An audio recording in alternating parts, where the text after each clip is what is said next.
Good morning, good afternoon, good evening, everybody. However you happen to be watching and or listening to this, I want to welcome you to the latest episode of the Gaming Circle podcast. The podcast where, yes, I do not have the cam on this morning, and I am also seemingly missing the Everborn Saga. But all will be made clear. I am, of course, your host, Mr. K. Asante, TK Asante, and all the places we communicate. I am joined today in the second chair by the unofficial third chair. You know what I'm saying? This man comes in, he sits down. He is always welcome because he has proven himself to be always the reliable narrator on this show. Do not mess with him because you and I both know what he is. He is one bad mother. Good morning, sir. How are you doing? Oh, I am great, Kay. Thanks for that introduction, sir. The naming the OneBad Mother name was something I came up with back when Xbox Live was first launching in 2002. And back then I was a bad mother when it came to playing some games. But these days, man, I'm just holding on. I'm holding on. Hey. See, now you're telling some of your origin story. See, for those who did not know that, they would still consider you one bad mother, because do not get into a debate with this man. He will leave you battered and bruised. But that's a conversation for another day. Well, thanks for that. So, as for the Everborn Saga, first and foremost, in speaking and recalling the Everborn Saga, I see he is in the chat. Good morning to you, sir. This is not one of those Everborn late saga situations. It is, in fact, Valentine's Day weekend. So salute to the Valentines out there. Salute to all the wonderful people having great weekends with their loved ones. And if you guys recall, keen viewers of our show will recall that last year on Valentine's Day, we could not have a show. And why was that? Because the man was getting married on Valentine's Day, which now means for every Valentine's Day, he will now have an anniversary. So happy anniversary to the man, Everborn Saga. Happy anniversary. And I hope you and Mrs. Everborn Saga have a great day. We don't know. Maybe he might tell us some stories later. We'll have a conversation later. But anyway, we are here to talk games, and I am happy to have you with me. We are also scheduled to have the man BitCloud Gaming with us. But of course, BitCloud, I sent the invite to the man. He might still be on his way. So we'll wait out for BitCloud Gaming. Salute to that great person. But of course, as you know how this thing starts, we start this thing by talking about the games we've been playing. Before we do, though, I do see that even before we got here, we had some member updates sent our way. Adidas 20, salute to you, good sir. He says salute, and he's been a member for 9 months. Appreciate you. Thank you so much for being here. Sith Lord, member for 10 months. He says Daytona 500 tomorrow. Let's go chase and Logano. To all my Daytona 500 fans out there, shout out to the great Sith Lord. But yes, man, let's start this thing off with some games we've been playing. And OBM, I know you, like me, tend to be a little bit in the grazing waters a bit. You tend to be playing a few things, simultaneously, as it were. So let me ask you, sir, what games have been keeping you busy this week? Yeah, man. No, I actually, that's a good way to put it. I've been dabbling, going through the backlog buffet, as you might say. Just a lot of things that I haven't really touched that I've purchased, and as we kind of saw from some of those Steam numbers, I guess that's a lot of us, right? We buy a lot of things on sale and they just sit there in our backlog. So I thought I'd just dabble a little bit in a lot of different games while I was waiting for Avowed to hit my launch day, which will be Tuesday. Yeah.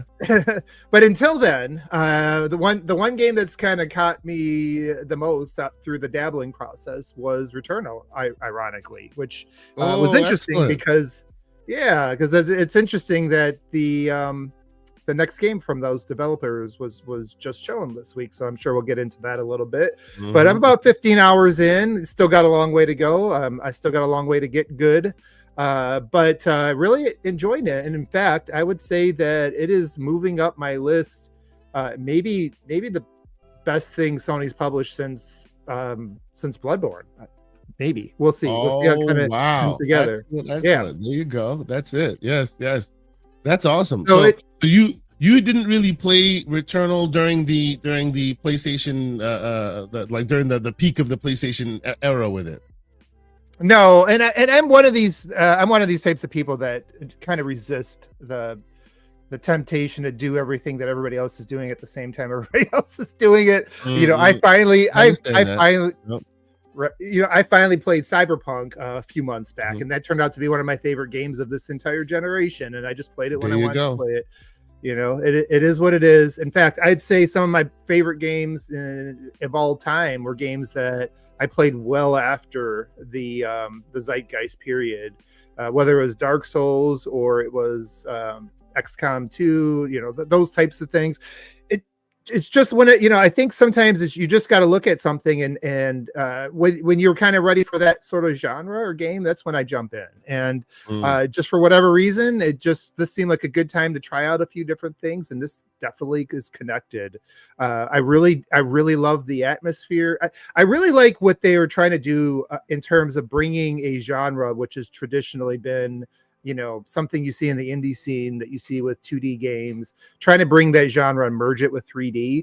And I think they've done some really good things. I think that might be one of their more talented developers. I'm excited to see where they, you know, how they take the feedback and iterate. Stay connected with you then.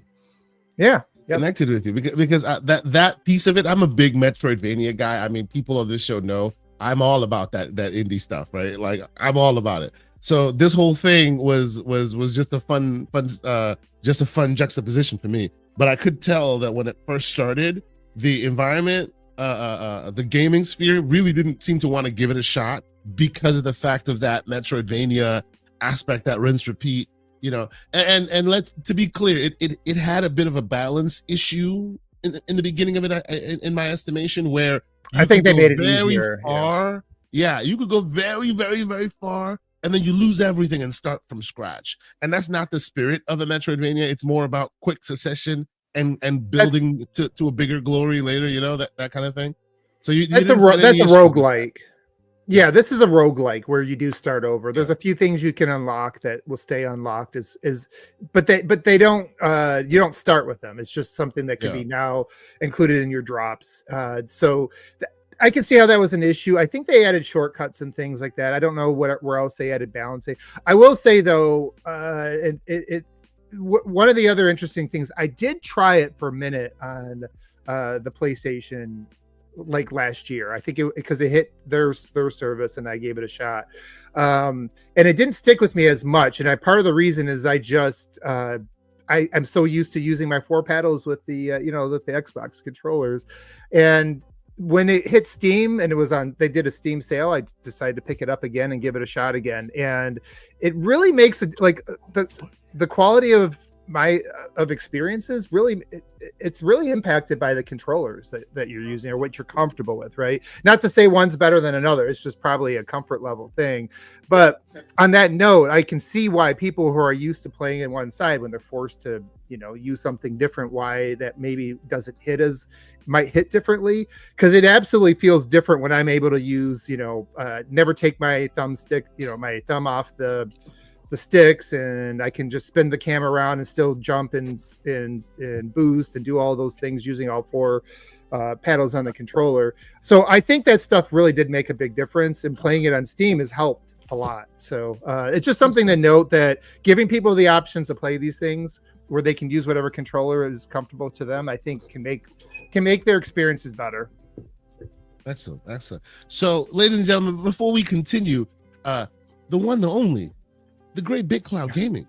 Yes, sir. Man. What How up? you doing, man? What's going on? Hey, what's good up? to have you here, man. We just got into it. You just catching us right getting into Returnal as being played. But ladies and gentlemen, because this is the gaming circle where people jump in and out as they so choose. You come, you talk your games, and we always love the community members. You know we do. The one, the only, the insipid ghost himself. What's going on, Luke Laura? Good morning, sir. Appreciate you for being here. Good morning, my He's friends. Oh, You my called my goodness. bluff hard. You called my bluff hard. He's in the chat. He's like, checks inbox looking for an invite. I'm like, all right, player, you want to do that game? Get on the show. Let's go. I hope you're doing all right, Hey, brother. good to see you, Luke. Good to see you, Good Mr. morning. BitCloud. What's going on? Good to see you guys. You're my morning podcast, Asante. Every Saturday Yeah, man. morning, it's my coffee and you. So I appreciate the chance to come on, even if I'm crashing. Thank you. Oh, I appreciate it, man. No, this is great. And you and DLC, which you were on not too long ago on my Monday morning podcasting to work. So it's always love to have you on. I appreciate you. Even if you can be here for a few minutes before you set up for your show, it's all good. But yeah, man. So we're talking about Returnal, and Mr. OBM, sir. How much longer do you think you have with this game? Oh shoot, I probably a long time. I mean, it feels like I should be a lot better by now. I'm like 15 hours in, I think, and I feel like I should be a much better player 15 hours in. This one is really humbling me because I've beaten all the Souls games and everything else, but I have not gotten good. I still got to get good, man. So we'll see if I can figure out a better strategy. Maybe I got another 15 hours in here, or So, it could be. Can I give you a this could tip that helped this could me? be one of those forever games. So okay. I beat this game in almost 9 hours straight in one sitting, but I cheated. Wow. I'll tell you how I cheated. First off, I played it on PlayStation for a long time, so and it didn't connect with me quite there on PlayStation, but I at least understood the mechanics. But You transfer. how I was able to actually beat this game like straight through and get it without dying all the time. There's a rhythm to it. I put it to music. That's how I did it. I put it to music. Seriously, if you play it like Metal Hellsinger, you will play this game straight through no problem. Because all of the bullet hell stuff is on a sequence. So if you do it to music and you move to the music, it is like I beat every single boss first try, not even trying.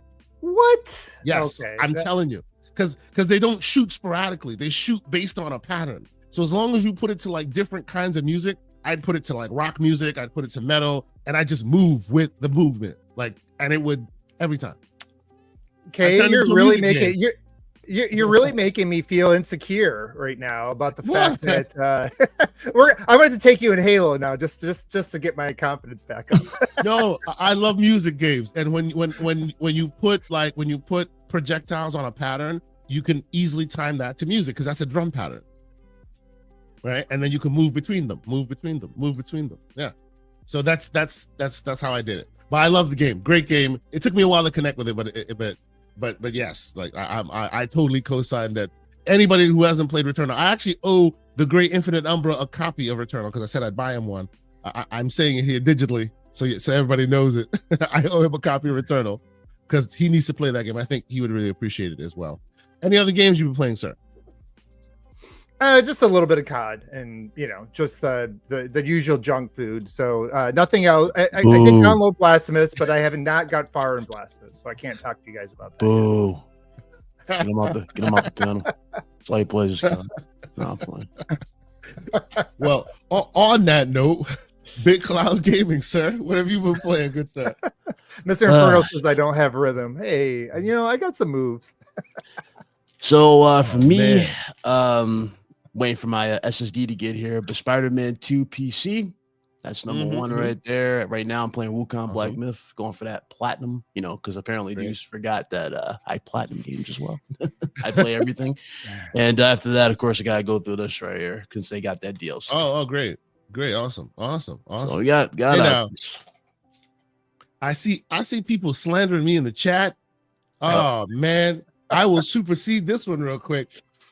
The great MJ Dart. Well, the used to be great MJ Dart. Sitting there with a dude super chat saying K actually used WeMod. Don't let him fool you. Sir, you are a slanderer, and I do not co-sign. That is not what I did. And for those who don't know, WeMod is a tool you can use to cheat your way through PC games. No, sir, I did not do that. You're also basically just showing that you do not have rhythm, good sir. I see you and I reject your thoughts. Have a day, good sir. All right. Anyway, So going to you, BitCloud, what games have you been playing this week, sir? I said Wukong Black Myth is Wukong? Spider-Man 2 on PC. We're So gonna wait for speak on Black Myth. Speak on Black Myth. You said you're playing it on PC on PlayStation. Yeah, I'm playing it. Yeah, and you're trying to get the platinum. Mm. How long have you been playing this game? Is this one of those things that you just started late, or is this one of those things where are you sipping this thing for months? So I started off day one with it, but then I took a break from gaming for a bit, content creation as well, because a friend of mine passed away. His name's Big Mike. So that kind of took me out of just the whole rhythm of gaming and everything. I didn't want to be bothered by anything. I kind of wanted to just, they say you grieve in your own time. So I needed that time just to grieve and relax and find my center and then get back to everything. But now I'm back to my center. Is it okay? So I'll put Wukong Black Myth as this. I'll say it's tougher than Neo. I'll give it that type of thing. I think Neo was the last. I don't think Neo is that tough compared to Wukong as it is. But think about Wukong as well. There's so many ways you can play, different styles that you can go about it, and I like that. And that's where really what took up a lot of my time was just me learning the different styles, finding a build that works. Right now I'm using critical damage, so with the thrust stance. A lot of people don't use that. I love that thrust stance. Yeah. I use that to beat so many bosses. I use that to beat that big-headed like boss at the beginning of the level, right? The one that used to piss people off. I beat that in front of Mr. Everborn, so I could really piss him off. It's really good. Like I like what they've done. It's a very creative game, and I'm glad it sold very, very well. It deserves a sequel. It's a really, really good game that deserves its accolades. So we'll see if it wins Game of the Year in the future. But hey, who knows? Good game. Okay, did you beat that game? I am so close to the end. Something took me away. I'm so close to the end. I have it's one of those weird situations where I will get into the zeitgeist and Everborn will push me and go, oh yeah, Elden Lord or whatever, right? And we will machismo each other into almost beating the game, and then we'll move on to something else. And then I'm just like, oh man, I should have kept going and finished the thing. Well, so I just want to say that I did beat it. So I beat one hard game that Kay hasn't yet. So that there. Oh, whatever, man. Whatever, man. I've beaten Sifu. Come back at me when you beat Sifu, sir. Whatever. Oh wow. Our chat is being unusually generous this morning. You know what? Let's get to super chats real quick because Lord help us. All right, so let's start at the top before we get to it, gentlemen. I am humbled. Anyway, Mr. MJ Dark, $5 super chat. He says, "Remember to hit the like button. Every time you do this, all likes go to Sonic getting a home." Also, play Guns of Fury and Medora for the fans of Metroid. Yes. And of course, the great MJ Dark. Great recommendation, engine for awesome indie games. He has been telling me about Guns of Fury. Guns of Fury looks amazing, and Medora as well. Shout out to you, good sir. Appreciate you. And yeah, let's get Sonic a home. All right.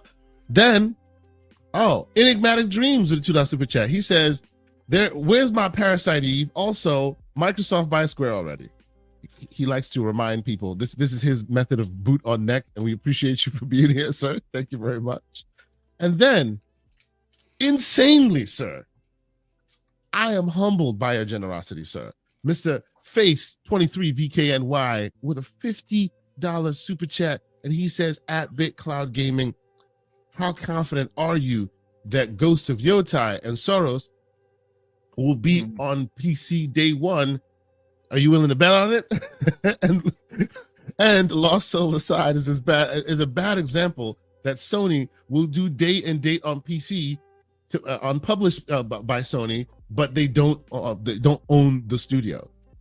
After which he then continues with another $20 super chat and says, Sony shipped 9.5 million units during the holiday quarter, while Xbox hardware dropped 29%, shows that Xbox has an Xbox problem, not a demand problem. So he's here for that smoke. He's ready to have that conversation, and he is being super generous in doing so. BitCloud, sir, I gotta supersede. He's asking you the question, and he really shoved himself to the front of the line to do so. What are your thoughts, sir? You know, it's funny. I answered a very similar question like this on Boom Show, and the argument fell apart and completely. But obviously, he saw Boom Show because he says, "Oh, but it's yeah, I understand that it's published by Sony." Here's the thing: so is Stellar Blade published by Sony, and that also got a PC port announced at the State of Play. Listen, everything from what you're seeing, if you go to that State of Play, all the first party announcements minus one were PC initiative. Every single one. Every single game is heading to PC. Now, as far as Soros is concerned, you know, a part of me wants that to really go because of just how underwhelming the sales were for Returnal. Returnal only sold like 1.5, and it's a great game. And I really do think that this game, if struck with the iron is hot, and day PC, there is a good chance it very well could be. And if you go by what we just got yesterday with the, or technically, I guess today, right? Well, no, it was yesterday. The whole sales number. Did you guys see the sales number? Yeah. We'll get into that. We'll get into that. Yep. 71% of Sony's mad revenue that they got from last year alone. I want you to understand that 71% is PC. Yeah, that's not console. That's PC. And by the way, I'll shove in my small piece of this where I'm on the side of Housemarque. I need them to get the respect they deserve. They are a brilliant developer. They strike it awesome every time. So put their games everywhere so more people can play it. It definitely needs to. That game, like honestly, their games in general need to be like center stage for a lot more people. It was criminal to see how Returnal did. And I interviewed the sound engineer for Returnal. So it was insane just to get to meet everybody and talk to people because a lot of people watched me play the game from start to finish when we streamed it. So that was cool. But back to the point though, with 71% of their sales being on Steam alone in 2024, you don't think Hiroki Totoki saw this? And keep in mind, Hiroki Totoki's already changed, and reversed most of their policies that they had towards PC gaming. One of the biggest ones was the online check-in or login requirement for their games. It's gone. And they're giving PC gamers benefits to sign up to PlayStation Plus. So this window of exclusivity is getting tinier and tinier as it is. I would not be surprised if he did say day and date anything. But again, maybe to a lot of people it might sound a little too soon, and again that's more of a wishful thinking. As far as Soros Ghost of Yotai, I think it's a given that game is probably more likely not going day and date in PC because of just what Ghost of Tsushima did. But you never know. There's so much stuff that's happened like so uncharacteristic of Sony right now in terms of just the new leadership and changes of CEOs. They went from dual CEOs to strictly one type of philosophy, I guess you can say now, courtesy of Hiroki Totoki. Remember, people are saying that Shino is running things at Sony or PlayStation. He's technically not. He's reporting to Hiroki Totoki. Hiroki Totoki has the vision for what the whole division is going to do. All he does is just relay the message to Herman Holtz, which in return replies and responds strictly to him. So the studios and the direction, again, we'll see. But I expect a big change going on as things go. That's where I'm at with the whole thing. And this, ladies and gentlemen, is the reason why we always appreciate when the great BitCloud Gaming can join us and provide his excellent analysis of the PlayStation environment. Welcome to one, Mr. Everborn Saga. What you doing here, man? You want to have a second year anniversary? What are you doing here? The missus is getting dressed before we head out, so I'm only in here for a few minutes. As soon as I get that call, I'm gonna have to drop the smoke bomb.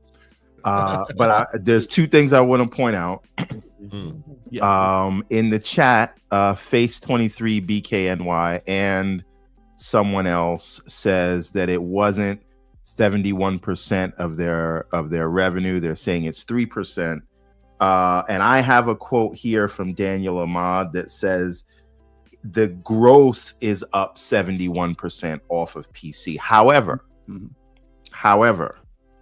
to the PlayStation Nation, I will say this. And this is from Daniel Ahmad. He says PlayStation generated sales of 128 billion.1 yen which equates to 865, right? 865 million from first party games and add-on content on non-PlayStation platforms in 2024, up 71% year on year. This is primarily attributed to Helldivers as well as PC ports released on Steam. Now, before anyone takes a victory lap, right, I would also like to point you to this other quote from Derek Strickland, which points out that despite new record revenue, PlayStation's Q3 FY24, which is the last quarter, the margin was just 7%. Revenue was 11.05 billion, but operating income, which is profit, was 775 million. Now I want you to listen to that again. Their profit is 775 million, and they made 865 million off of PlayStation. That means, and this is just a simple way of looking at it, but if you want to do raw math, all of their profits came from being off of PlayStation. Mm-hmm. They would have been in the red if they didn't do anything off of the PlayStation. And this is why I love Everborn. You mean PC? This is why I love Everborn. Yeah, well, off of PlayStation is PC, but they did have something on the Nintendo Switch as well. Yep. Right. So like I said, this is why I love Everborn Saga. He's like me. He'll look at the numbers. He'll look at it with There's a lot of nuance in both the numbers, the numbers on both sides. And I'm looking forward to diving into that because I can give a absolutely. You know what kills me though? This whole ridiculous thing. I seen dudes being petty in the chat. Listen, first of all, most of you dudes, these games that have gone day and day to PC, most of you dudes are beaten in one time, keyword one time, and don't touch it again. So why are you so emotional that other people get to play a damn video game? Oh no, don't do that. No. BitCloud. Hold on. Hold on, BitCloud. If you care about, we cannot say the word emotional here on this show. Emotional gamers. Oh, we got all kinds of emotional gamers in the chat. Yeah, that's emotional damage. Let me tell you something. If you care about the studio that you guys claim to be so passionate about, then more gamers getting to play it, which guarantees them a greenlit front door for the sequel, you should be 110% on the board for it. And here's a fun example of this. Look at Ben Studios. Ben Studios was nowhere near the same type of applause they got from Days Gone until it released on PC, and people were really begging and demanding for that sequel. Now look at you. I'm gonna give Big Cloud as one of those standing ovation gifts right now, because that's what I've been saying for the longest time. And you look at the next 2 years, it looks like we're going to be eating good as gamers, right? Like there's a lot of stuff coming out over the next 2 years, but I think this comes like Ken's known me for years. He knows, like, listen, if you're gonna debate something, but don't come in here being all extra emotional, like, because the data says. And what's even more funny about it too, like, dudes are talking as if Sony's, like, as if the PlayStation community is enough to make these games, when Shuhei Yoshida flat out told you remember this, Evermore? He flat out said we need PC releases to fund these games. It's that simple, because they're not a lot of people you are buying them. And remasters. Don't forget the remasters. And remasters. You guys are not buying them when it counts day one on PlayStation. So guess what? Now they see a limit. You see what I'm saying? When you don't buy it, they see a limit. And when you see a limit and you keep seeing a limit that's on your console, and mind you, this console keeps selling units. You would think with more units out there, that limit was going to increase. You see what I'm saying? It has not increased. It's always been in a certain bubble. So Luke, in Big Cloud, there is another caveat that people don't recognize, and I know, like, a lot of people are celebrating right now because they were able to move a lot of consoles at losses over the holidays. But when you look at the active users, the growth is significantly out. The growth in the users on console is significantly outpaced by the cost of development on these games right now. Significantly. As much as I love Spider-Man 2, I gotta admit, Spider-Man 2 was super, super expensive. Spider-Man 2 was almost $400 million. Yeah, these games are hardly made for less than 200 million if they're true. Just think of how much money went into making those Venom scenes. You just like, gentlemen, let me interject and let me ask Luke what his thoughts are here. No. This is a great conversation, and I know we always, when we come together, we do this. The opinions will get heated, and I see the man Sycamore's in the chat. He has started early. Good morning, good sir. But Luke Law, I know you wanted to jump in. What are your thoughts on the back and forth here? Like some think that PlayStation's moves currently are the way forward because they are successful. Others think there's an arbiter of signs to come, and as such, the market leaders turning their neck, looking back at the third place finisher and trying to copy, or somewhere within the middle, right? Where do you think all of this is falling? I think the reality is anybody that's let me back up. In the content creation space, it makes sense that we look at numbers and such.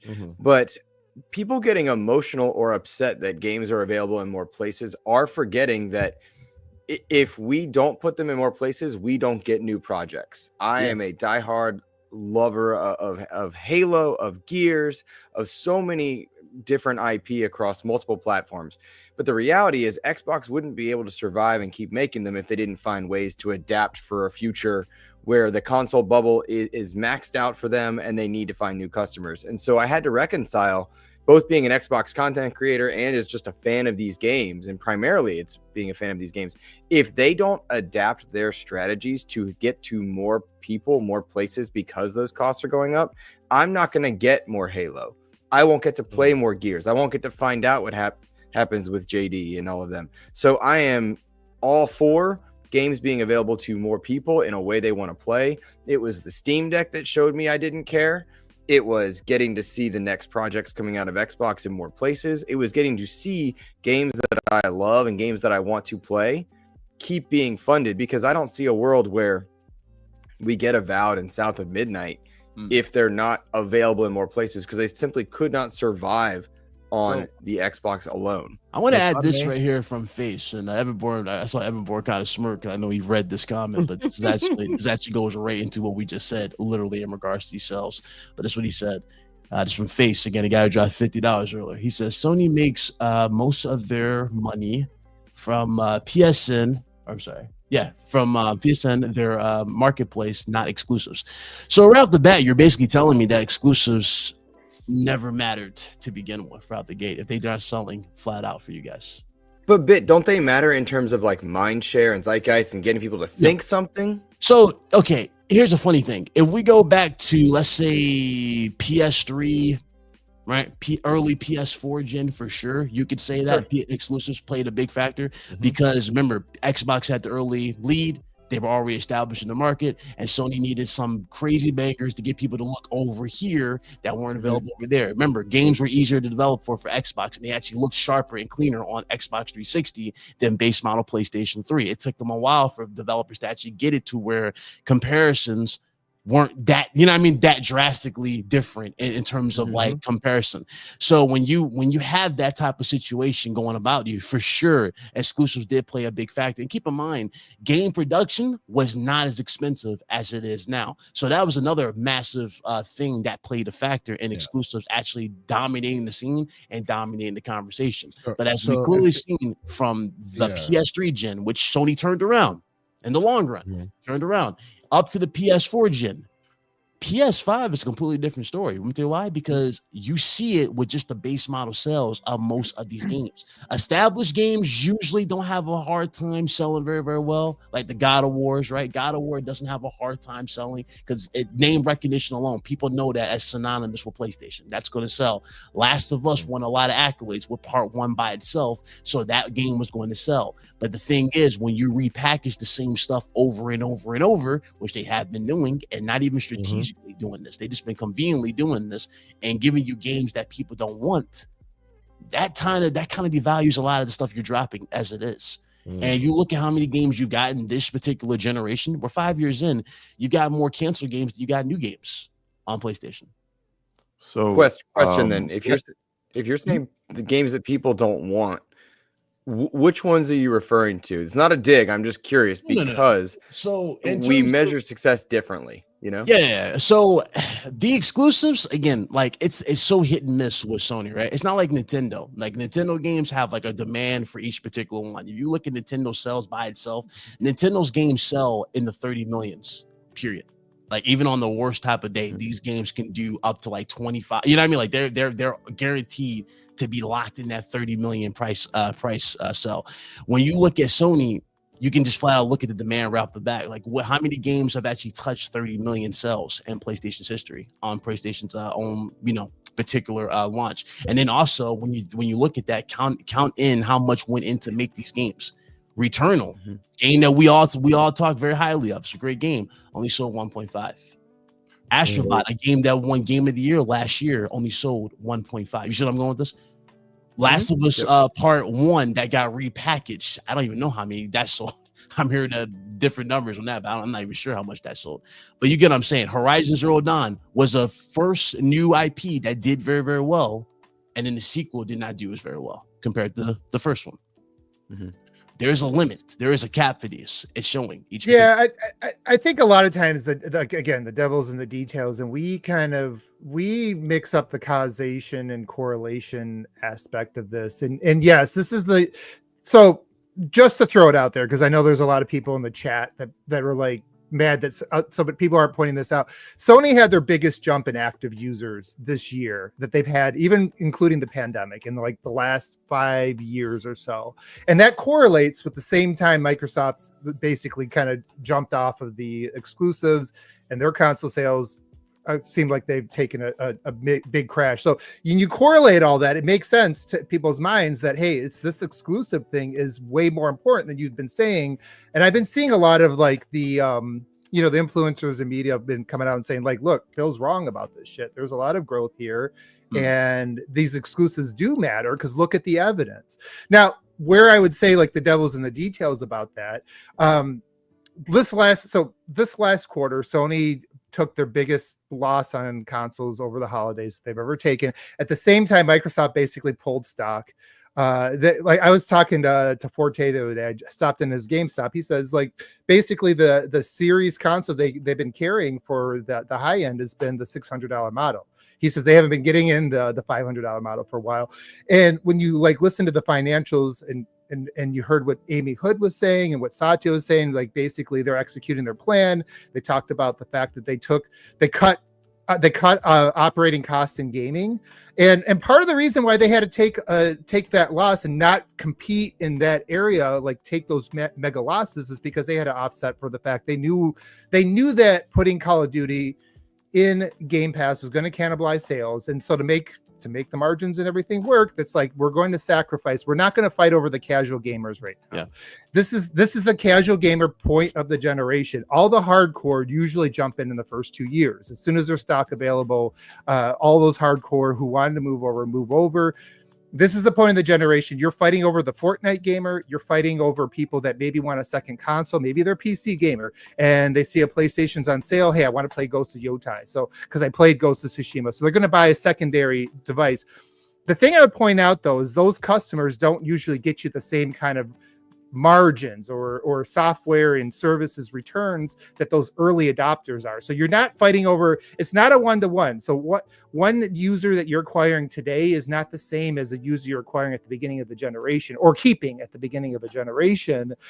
So they both have completely different strategies. And I think that us correlating just this conversation around the exclusives, it can have some impact just because of the energy around it. I think that's maybe the point that, that you're getting to, Luke, is that, hey, like overall the mind share is really down on Xbox. But I think part of it is almost an intentional down because they're not advertising it. They're not putting things on sale. They're not putting the stock. Game Pass. That's like their main thing is a Game Pass. Right now their strategy is like the acquisition cost of new users, especially these casual gamers, the Fortnite gamers, like this isn't where we're going to put our energy right now. And in order to make the numbers work, we're putting Call of Duty into Game Pass. We think that we know it's going to cannibalize. We're going to lose money in the next quarter on Call of Duty relative to last year because we're doing this on Xbox. But our goal is, from a strategic standpoint, is we can start to build up those users on the PC, which is where they see the growth. And that's what Phil said. That's what Satya said. They see like long term, all the numbers say that like from a high level, the opportunity is on the PC side. And I think that's what you're saying, Big Cloud, is like that. Like that's where Sony is seeing the potential future growth in the future. PC gaming is growing much faster than console if you're just focusing on the high end segment of it. Yeah. And so right now they have different strategies, and so like comparing, there's not an apples to apples. This used to be an apples to apples comparison when Microsoft and Sony were doing the same thing, and they basically were taking the Apple walled garden approach. So you could take the console sales, and it was like there was a linear correlation between the two. It's not anymore. Like they are going in a different direction. If I may. Oh, I was going to add one more thing, just the Slow-Mo's point, because Slow-Mo said, Bit, that sounds like a quality problem, not necessarily exclusive problem. Well, think about it like this. Slow-Mo, when has Sony not dropped a quality game? Returnal was quality, did not sell very, very well at all. Yeah. You look at Astrobot, come on, let's face it, that was quality, did not sell very, very well. Ratchet and Clank, Rift Apart, did not sell very, very well. These games are quality, bro. It's just these dudes are not, they don't matter as much as people put them on this pedestal. They just don't. People do more hyping up than going out there to their local store and buying it when it counts. That's the problem. So that seems to be that. No, just quickly, I was going to thread the needle and say that seems to be the correlation here. It seems to be that they think it is valuable. It's just valuable to the evangelist portion, because the evangelist portion will bring them in, but then the where the money really is made is in the third parties and in the black hole games. Everyone, Saga, you wanted to say? Somebody said, Sony sequels never outdo themselves or outsold themselves. God of War 2018 like to have a word with you that outsold all the other ones. God of War Valhalla or Ragnar, did better than that, if I remember correctly, than God of War 2018. Last of Us 2 outsold Last of Us Part 1 and became one of the biggest launches for Sony. Granted, I didn't like the story for Last of Us Part 1, but it outdid Last of Us. And Big Cloud, just to back you up a little bit too on what's actually moving things. So there's 2 times they had major jumps in users. So they've grown 11% since 2019, which is not a huge percent when you consider how on their game they've been this generation, with all the exclusives early. They're doing the sales. They have all the mind share. Microsoft isn't competing. You've now grown 11% in active users. And the 2 biggest jumps, the last big jump was when Roblox hit. So when Roblox hit, they grew by like 5 million active users. And then this last one where again, they were giving the consoles away, and Marvel Rivals is now moved in the top 10 black hole games and is a next gen only game. So those are the 2 times they've done it. There's a much bigger correlation, like significantly more if you're looking at data, with black hole games driving users to consoles. If there is a driver of new people that don't have a console today that are going to get one, it is the black hole games. And if you look at what those generations of the newer generations of gamers, what they're playing, they're not playing the single player premium narrative driven games. They're playing Fortnite, they're playing Marvel Rivals, they're playing shit with their friends, and that's like what all the data says. So everyone, go ahead. There's several things. So the first thing that I want to highlight is I don't want anyone mistaking the conversation that we're having as us alluding to PlayStation is going to or needs to put their games on Xbox, because I know that our arguments many times can get dumbed down or distilled down to we're just trying to do a whataboutism, and that's not what we're talking about. So I wanted to put, if you had that thought in your mind, put it to bed and go to sleep, right? There's always some deflection. You know how they be. Right. So what we are talking about is the console not being the end all be all of everything, right? Now, I do, again, because I've been trying to take a little bit of notes as we've been having the conversation. So Luke, you said something that I understand where you're coming from, but I disagree a little bit. Hit me. What you got? So when you say you're not going to get a game like Avowed unless it's in more places, I don't know if that's the case, because if we look at when Avowed was greenlit and when and we look at the info that came out during the court case, it was planned to be exclusive and currently is exclusive, and it may go to other places, but I think games like Avowed can be exclusive, whereas games like Call of Duty and Minecraft cannot. I think it's a game by game thing, and there's this slide that came out with a spectrum of how exclusives make sense, and they can make sense. Even Phil Spencer called exclusive basically a marketing beat. And if we go back to a recent interview that Sean Layden did in the I think it was the MinMax podcast, or it was Kiwi Talks, one or the other. He talked about exclusives and said it is a lever that you can pull to create FOMO. Right, but it is not the only lever. So you can create FOMO by saying you can only play this thing here, but that's not the only way to market a game. It's just one way, right? Question. And I think exclusives have value and can work, just not in every situation. Whereas I think as time goes by, you are limiting yourself, and when you run your entire business around a single box, and this is why you see Sony branching out to PC, and Sony has a lot of runway to branch out to PC like Xbox did 7 years ago, right? And we've seen their revenue increase year by year, even though people make fun of them for being last place. Right. And if you take out ABK, which you shouldn't, but if you did take out ABK, they just made in 2024, they clocked $22 billion, right? ABK makes about $7 or $8 billion of that, right? So where did the rest of that 14 or 15 billion dollars come from? And by the way, in the same period, Nintendo made $8 billion. We don't talk about them as being last place. We don't do any of that. So, and I'm only saying this to say, Sony has a lot of growth that they can do in PC before they have to look at Xbox. And these decisions are going to be different for each company. So while for Xbox, making things exclusive doesn't make a lot of sense for the reasons that you've all laid out, I think in the short term, PC is where PlayStation can look, and exclusives still do matter for them. So that I want to say that there, and then I had some more to say, but I know that was a lot. So Luke, you wanted to jump in. Well, I'm more curious about the slide you're referencing and when Avowed was first announced. I wonder if, and I wish we had a time machine to like go back really for this one, but I wonder if at the time they greenlit that project, they were expecting it to perhaps be larger, given that it was a different art style at the time, that very Skyrim-esque in nature, and then being tied to the Pillars IP. I wonder if they were not aiming for that to be kind of a Starfield level hype around it, because there are some things that, and I won't spoil any of the game, but there were allusions to what I thought maybe was a different art shift that I saw just kind of in the background of stuff when I played through Avowed. And so I wonder if maybe they had different expectations when they greenlit it versus where they are now in creating games the scope and scale of Avowed, of South of Midnight and whatnot. And to be clear, I'm in favor of that scope and scale. I really like this scope and scale that they're aiming for, or they aimed with Avowed.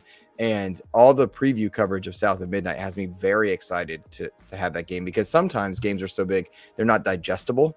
And I think that can be a detriment. So I wonder if when it was greenlit, to go back to the core point, they had different expectations than maybe when they did the art pivot and the ABK deal shifted the entire strategy of the portfolio. And I'm just curious.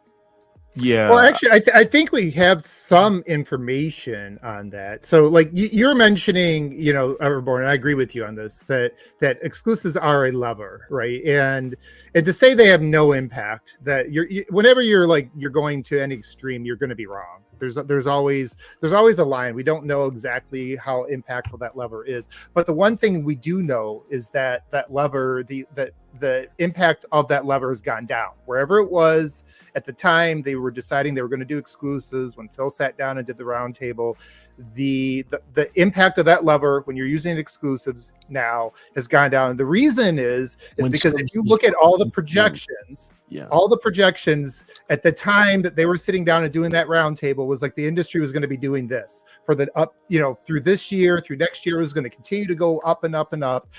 You had some crazy projections if you look at a lot of the analysts. So that's why we have to take analysts with a grain of salt, because they were all grossly wrong in terms of where this industry was going to be going. And now they're like saying it's going to be like this for the next couple of years. I mean, to be fair, Steam has gone up and up, and I do have some stats here to back up what I'm saying.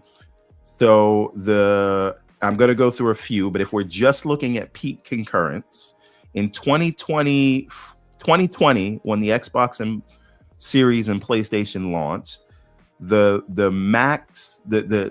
peak concurrence that Steam had were 24 million, right? Mm-hmm. In December of 2024, 4 years later, 39 million, right?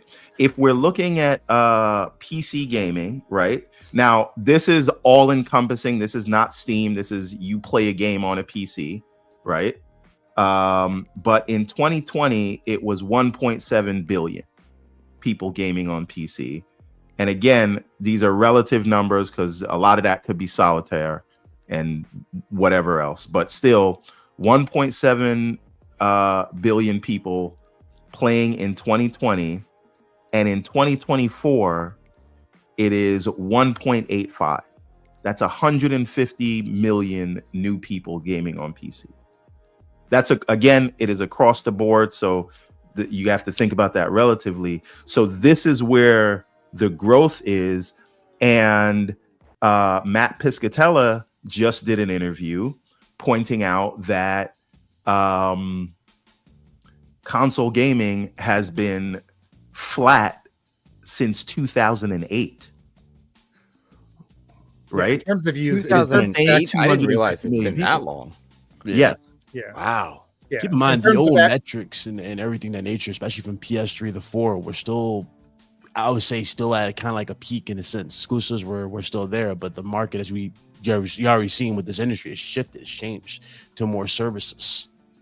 So, and that's what I was Right. going to say. So, like, I was Last going thing, to OBM, just really quick. go ahead. I want to land this plane. So Slow-Mo says something in the chat, which is we also have to take into account new gamers. There are more new gamers coming to the industry every year. Absolutely, there's more new gamers, but the question is, where are those new gamers going to? Right? Are they going to mobile? Are they going to PC? Are they on console? And the total number of console people has stayed relatively flat. So as new people come into console, we're seeing the older people phase out. So it still ultimately ends up being close to the same amount of people, relatively flat. But the point that I wanted to make was the consoles are not dead. It is just a mature market, right? Yeah. And so what that means is a mature market isn't really going anywhere. And the incumbents there, the people who are in the lead now, the status quo benefits them the most. So they're going to be the slowest to move. If you are not in the lead in status quo, you need to disrupt. Right. And this is why I think we're seeing Xbox make certain moves that PlayStation either won't make or will drag their feet to make them. Because, again, if things stay the same and things are focused around console, then they win and they benefit that way. But just coming back to landing this plane, they had record revenue. They had record profit, but it took them they needed to make $11 billion just to take home 775 million. And that, when you're dealing with margins at that level, a shift in the market could take all that away. So you have to go where the growth is. And right now that growth is PC, and there's rumors about what the next Xbox will be. I think that's because that's where they see more users that they can get. And anyway, gentlemen, go ahead. Let me level set this conversation for a moment. We have some built up super chats, which will also probably lend to the conversation. Oh boy, yeah. BKNY came here with with furious support and I can also see it. conversation. I appreciate you, sir. We're gonna keep it moving. We're gonna keep talking about it. Let me catch up on this real quick. The great Web Dave, 2000 Web check. He says, Dave. Kia Asante, great panel. Sub to all of them. Hit the like button, sir. I agree, and everyone should also be watching. Web Dave, thank you so much for being here. Appreciate your support, sir. And then, of course, we have MJ Dark, $2 super chat, who refuses to leave to remove the boot off the neck of the One Everborn saga. He says CEG equals console emotional gamer, Everborn founder. Daddy. Okay, get it correct. It's console experience gamer. Emotional does have a better, is easier. That's That's funny. what I boy. And then Lord Negatron with a $20 super chat. What's going on, man? He says emotions. JK, I buy games and don't even play them. Hashtag adulthood. Enjoy all the games wherever. Absolutely. Yes, sir. I bought 4 games this week and I didn't start yet. Oh And man, then- that brings us to some more numbers. But anyways, yeah, keep going. Stanley Buffington, $10 super chat. He says, I don't understand. Sony just had one of their best quarters ever, both from a revenue and a profit standpoint. This is a good thing for everyone who loves console gaming. Why get so mad about it, sir? Who's getting mad about it? I think it's us console folks. We love passion. You know, the people get riled Like up. talking about the You have- chat. you have- That's what he's talking about. People in the chat. That's what he's referring to. well, I think that applies as well. Our chats get a little passionate, but I think by and large everybody's keeping it Also, above yeah. board. No, console. The thing You is, know, yeah. PS5 is gonna. Well, I mean, it's gonna reach a ceiling. And let me finish the last couple here, and we'll get right back to it. BKNY follows up that generosity with an additional $20 super chat, and he directs this one to you, BitCloud. He says, "How many units of PS5s were out there when Returnal came out? Do you recall? Not that many. Not If that I many. recall. But here's the That's thing. the reason But why. isn't it's that the over. argument that it should have been on PC? That's the argument. right. Is that you just destroyed yourself because there are over 60 million units when Astrobot dropped, and still the same and it result. still didn't do it 1.5 well, million. yeah. So again, thank you for just explaining it beautifully. How bad you just took And, it. Thank you. Good. And good- Sycamore with a $5 super chat. He's here. He says, "Shout out to my lawyer for bringing balance to the conversation." And of Oh, course, so the lawyer if being you're in the everyone's target. Discord, you'll know what this means. He's referring to me. Oh man. Yes.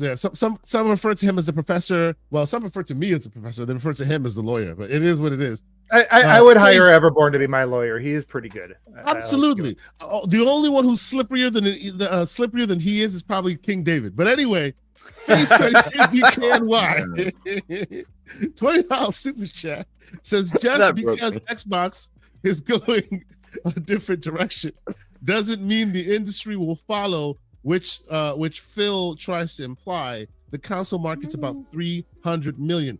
Now, BK, I will let these folks retort, but I will add my negative retort to that one and say, I hear you, but because they own a BK, and if you look at them, they are now considered the biggest publisher in the world. Mhm. When they move, it moves industry. Mhm. It doesn't mean that they've done it, so now it's where everyone's going. No one's saying that. It Right? doesn't mean But- Sony but- has the exact same strategy. Yes, but wait a exactly. minute. It Wait a That's doesn't never mean- what we said. And we're not going to be Yeah. dumb to what they're doing in terms of like similar moves. They've been moving the same way towards Microsoft's Yeah. strat. And They're far behind, though. they'll move ways that make them comfortable. It won't be all of it. It won't be everything Microsoft is doing, because Microsoft is doing what's good for them. It's a And keep in different mind- business model. Keep in mind, one of their studios, Bungie, is dropping a game on Xbox this day and date. It's called Marathon. It's from Bungie, and another game BitCloud, I was told that doesn't count, and nor does MLB The Show. MLB The Show nor don't. does Destiny, and nor does Horizon going on the Switch. None of that counts. There's It's all like very what are we specific doing here? We reasons why can't just they're keep doing picking and choosing what and what here. We can't do this. Well, it's about winning the narrative, not having Exactly. Let's not do Yeah, this. yeah. Come on, this is so Okay, ridiculous. Two and more, silly. two more, then we can get back to it. Slow mo backslap, $5 super chat. He says, much like how Sega went there, the growth was in Persona and Like a Dragon, and not Sonic. Personal Oh man, you loser went there. in everything. But here's the but thing: movies. if he's you barely look in. at Sega's financial, Jesus. Sonic brings in more money than both of those IPs combined. So I don't know what we're talking about. This is the usual Sonic hate and slander that we get here. But movies, he always forgets to add not that movies, in not movies, in games. In games, very clear. Yeah, in games. We're gonna have to see. We have to see those numbers anyway. Pull the financials out if you want me to. And we know keeps coming with data. And we know he's got that data tattooed on his back at this point, probably. Super chat from Hollywood Rules. He said, "Happy Saturday, sirs. Everboard Shinobi brought a tear to this Sega guy's eye. K, thank you so much for helping him with the ROG LIX. Discord extremely helpful. Shout out to Hollywood Rules. Hey, Appreciate Hollywood you, bro. Rules. What a time we live in to have Shinobi coming out as well as the new Ninja Gaiden 2. Onimusha also coming back. Oh man, what a like year. this is 2025 year the Ninja. Yep. Oh, sorry. Absolutely. Oh no, Shinobi and Ninja Gaiden 2, my favorite IPs of all time. Did y'all like y'all like the remake? I'm enjoying it. I dig it. I'm on chapter 10 right now. I'm more hyped for part 4. That's me. Some things didn't age well. There was some issues, but we can talk about that. Oh, by the way, OBM, I finished Blasphemous this week. Oh, nice. Oh, okay. I just started, so I will get to it. And finally, real quick, Hollywood Rules 2 super chat. He says he loves the nuanced conversation going on right now. We appreciate y'all for being here, being able to take part in the chat, both in the chat on the panel. We get passionate, but we're keeping it above board, and we appreciate all y'all for wanting to participate. But let's get back to it. Now, Luke, I know that you will not be with us for too long because you're gonna have a show of your own coming up soon, sir. Sure. I want you to take this in a different direction. Specifically to the conversation that Face was talking about with regards to Xbox doing it or Microsoft doing it, and it not necessarily being the quote unquote industry that is doing it. I find that sometimes both through success and failure, Microsoft seems to be able to spot where trends are going, but not necessarily be able to land the plane depending on some of the initiatives they do. You know what I mean? Right. And obviously, last week I called it a tale. We called it a tale of two platforms. They're each doing their own distinctly interesting different things now. Right. How is this all of these changes reaching your perch? I know you've been paying so much attention to Xbox for so long, right? And now basically the proverbial rug from the quote unquote console main fan has been pulled in many different directions. How are you feeling? I think when you talk about this, you have to talk about Xbox versus Microsoft, because they do bring about different aspects of this conversation. I'm looking back at Face's comment, and he's mentioning 300 million in the console space, and then I believe it was Paris that dropped in and said 200 million, and I think it is 200 million as well. But the point that he's making kind of still remains. When it comes to Xbox, not Microsoft, but Xbox, they had to essentially find a way to adapt, or they would have passed on and had to be reborn in a different way. Like, they had to find a way to adapt, change strategies. I love how Xbox navigated the Xbox One generation from its mistakes to the kind of the rebuilding. I thought the Xbox One S and One X, much better kind of rebound from the original launch Xbox. I enjoyed the way they brought in games with gold, backward compatibility, Game Pass, and they found ways to adapt. And it feels like somehow this is the new version, because we look back at those things in hindsight, but at the time we asked very similar questions. Is this the right move? Should they do this? Should they do that? I think some things were universally praised, like back compat and games with gold. Game Pass was really cool among some, but others were like, well, wait, what's this going to do to the industry to have a subscription service, etc. And so when I look at what Xbox is doing now, they are trying to find ways to adapt and disrupt, and that Microsoft has now become such an impactful publisher. My hope as a game fan, because remember, I cover Xbox, but I play games. I play games everywhere. I hope they use that weight as a publisher to push the industry around a little bit and find ways to bring about, I guess, how do I put this without sounding fanboy-esque? I want that weight to be pushed in a way that means that you're in a safe space, Chris. Safe space. Lay it flat, sir. Lay it flat. Go ahead. I don't like that some IP are locked to a platform, and I'll use Spider-Man as a great example. Yep. I love Spider-Man. I love Spider-Man, but I feel like Spider-Man belongs to everybody. Like that character should not be locked. And I love that Spider-Man 2 just hit its Steam. Hope they clean up some of the performance a little bit. But I'd be devastated if Batman was limited to a platform. And now in some ways, you might even look at like the VR version, Arkham Shadow, one of my favorite games. Fantastic Arkham game, fantastic VR game, fantastic game, period. Like that game's locked into that space. And I hate that because people are missing out. So I hope that Microsoft, to loop this back to the question, is able to use some of their weight as a publisher to see that some things are not simply locked to one space. And frankly, I see PlayStation getting on board because of MLB The Show, because of Destiny being places, because of Lego Horizon going to Switch right off the bat day one, because of them seeing the value. Now I'm going to be slanderous and go. Now I'm going to be slanderous and say, Luke. But I was told that was something that only Lego made sure that they would do. That they would never do that by themselves. Well, to add to his point, if you look at the Beyond the Console conference they did, I don't know if Luke remembers that, they talked about trash and pieces turning the games into similar to Nintendo Land for casuals to help increase not necessarily profit, but I guess character recognition or whatever it is for them. So they did stuff like that, but they're also, if you look at it, they were showing multiple ways of experience PlayStation without the need of a console. They showed glasses, they showed phones and tablets, they showed obviously the console. So to your point, I do see them following it very, very similar, because if you think about it, look at the way you can play Xbox. You can play it on a tablet, a smartphone. You can play it on your TV. You can play it on your BitCloud, sir, right now, they have a device. BitCloud, real quick. There's a device right now within the PlayStation ecosystem that can be used to play PlayStation games without owning a PlayStation. It's for the first time ever. No. It's actually the PlayStation Portal. Funny enough, that too. The PlayStation, you can literally use that to connect to their cloud servers, and this is literally their console. No console, no problem. We're not now. When we say that doesn't mean they're going to do exactly what Xbox is doing. Absolutely not. We're not saying that. Yeah, I think there's where it's comfortable, they're going to grow and they're going to experiment. When the numbers come in, like that's why I said, like, pay close attention. Like again, me and Everborn already went over the 71% growth, but no, that's one thing, right? But just check in these day-and-day releases that you like. Really pay attention to, Luke, this year especially. This is going to be a very, very important year number-wise. Pay close attention to everything they drop that they say is PC or whatever the case may be. Look at all games that are heading. When these games come out and these numbers come out, that's where I honestly think it's going to be that 50-50 type of switch type of thing. Just how quick they turn things around with just the basic stuff for, like incentives for PC gamers to get into the PlayStation ecosystem and all that junk.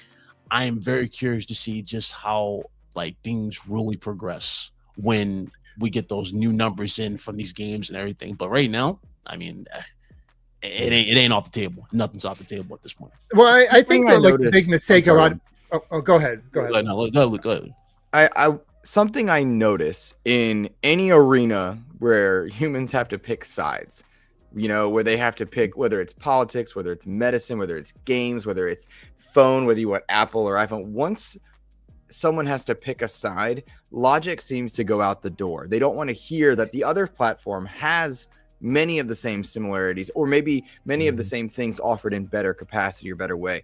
And I look at, and I worry that this is taken as a fanboy comment, but like as someone who covers Xbox, they do a lot that is pro gamer. They're not perfect. No one is. And I think a lot of people miss that. And I look at Nintendo, it's a good example. That's not like the direct rival being PlayStation. They do a lot that I don't feel is pro gamer. I look at their online service. Online terrible. They had the lack of virtual console. You know, I'm glad to hear that, like, your purchases now carry forward and stuff, but they are excused for that. And I see this happen. You could look at, if you want to take gaming out, like not in a fanboy, Apple is excused for certain things that Samsung or iPhone or the Android would not be. And that they're brave. That's why. What's that, bud? Real quick, I said they're brave. Brave.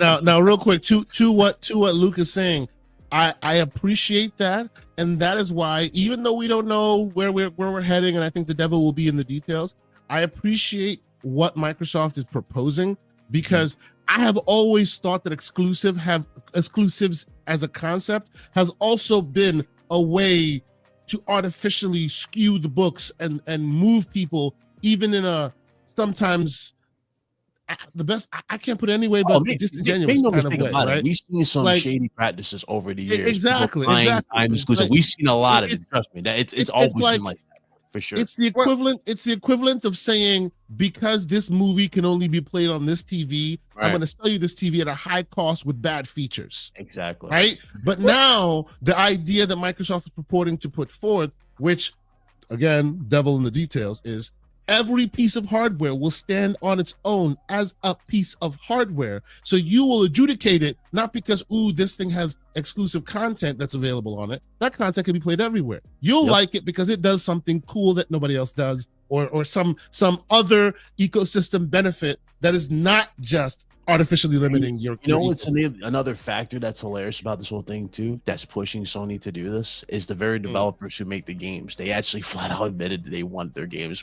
All of them want them everywhere. Just like they wanted to make that Lego. Yeah, remember they want to make that Lego Horizon game. Dude said that Sony was forced to make it. No, they wanted to make that and put that on Nintendo. They wanted to make something else. This is you want all your family members and all your friends. Like you're making some art, you want them all to have access to it, and exactly. You know, the's still going to be a split, right? Especially in Western markets. It's but you know, like Luke wants to be shared. That's what they want. They want their creativity to be shared. Like, go ahead. I'm sorry. But Luke said something that was interesting, and I didn't want to like forget this because he was talking about the tribal aspect of it, like the fact that it's got to be all this or that.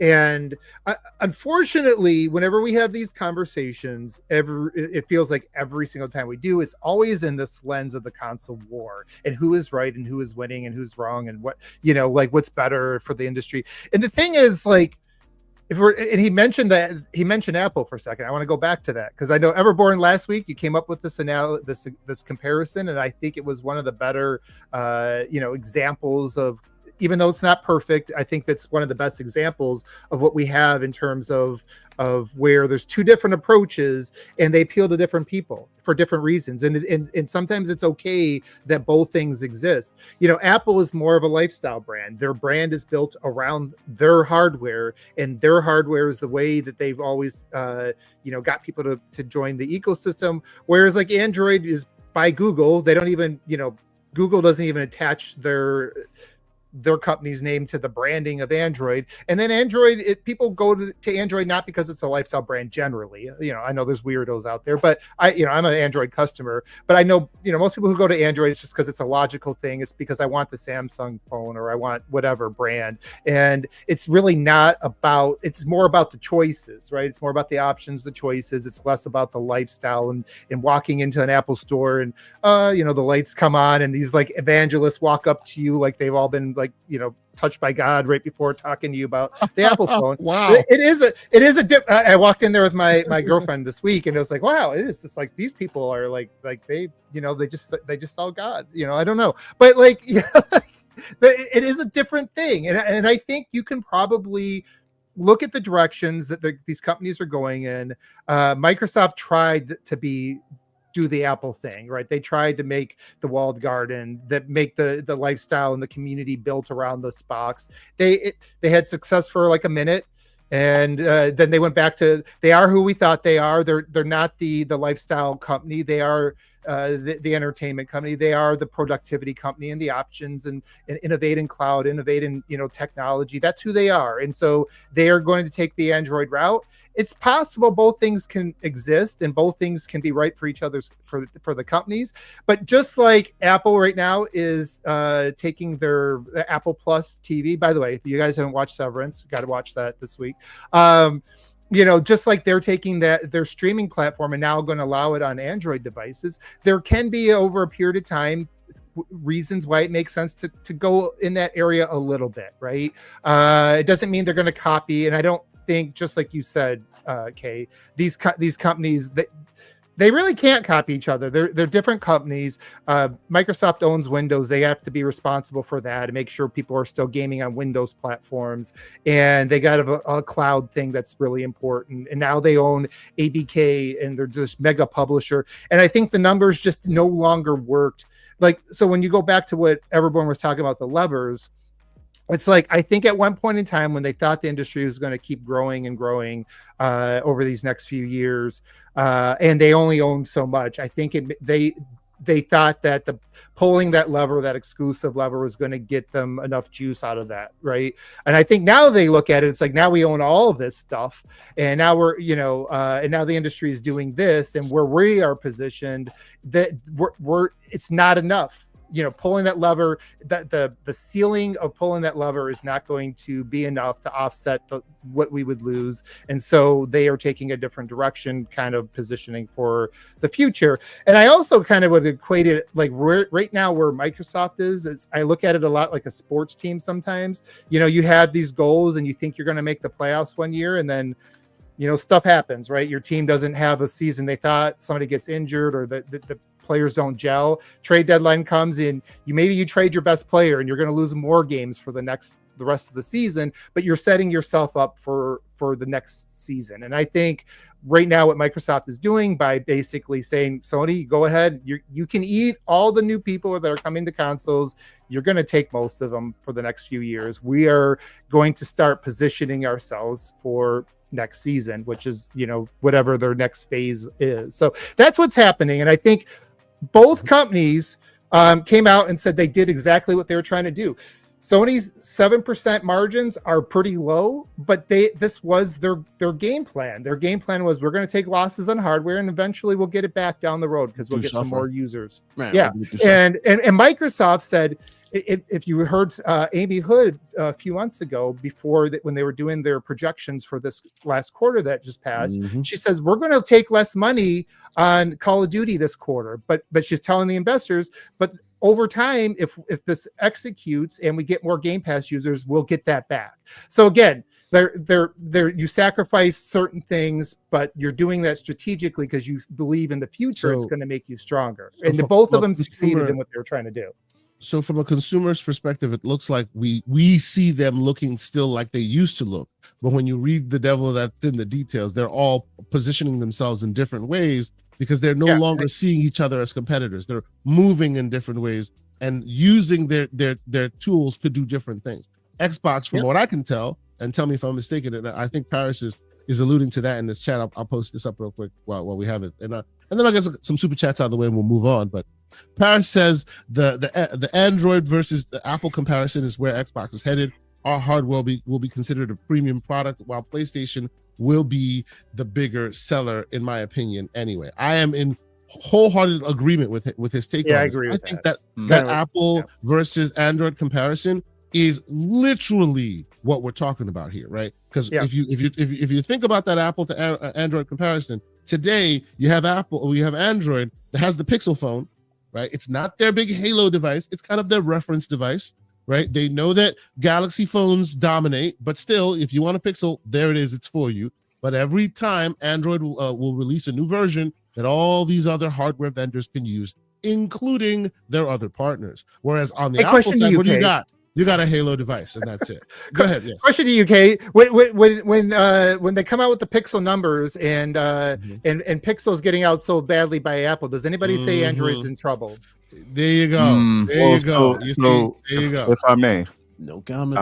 Sure. Go ahead. He's go ahead, back. And this is where Indeed. the Apple versus Android or iOS versus Android thing came from, right? Mm-hmm.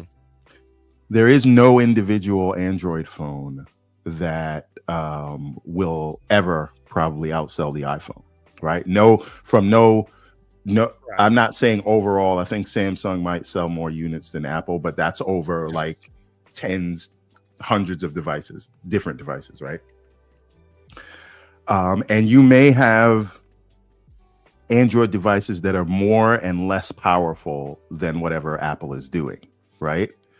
But there are more Android devices out there running with the relatively the same experience, right? Because different OEMs had their own flavors on top of Android. Tweak it a little bit. Yeah, that's true. But relatively the same experience, but all powered by the same store.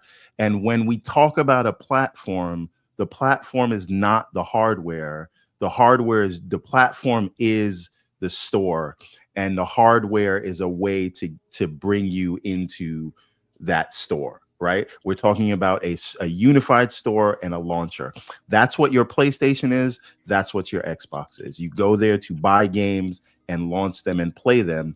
But effectively, they're just x86 PCs in the background, all running variants of an AMD chip, right? Don't say that. They're not PCs, because PCs a tool. Don't say that. I hear you, but don't say that. AMD would disagree. But my point is, right?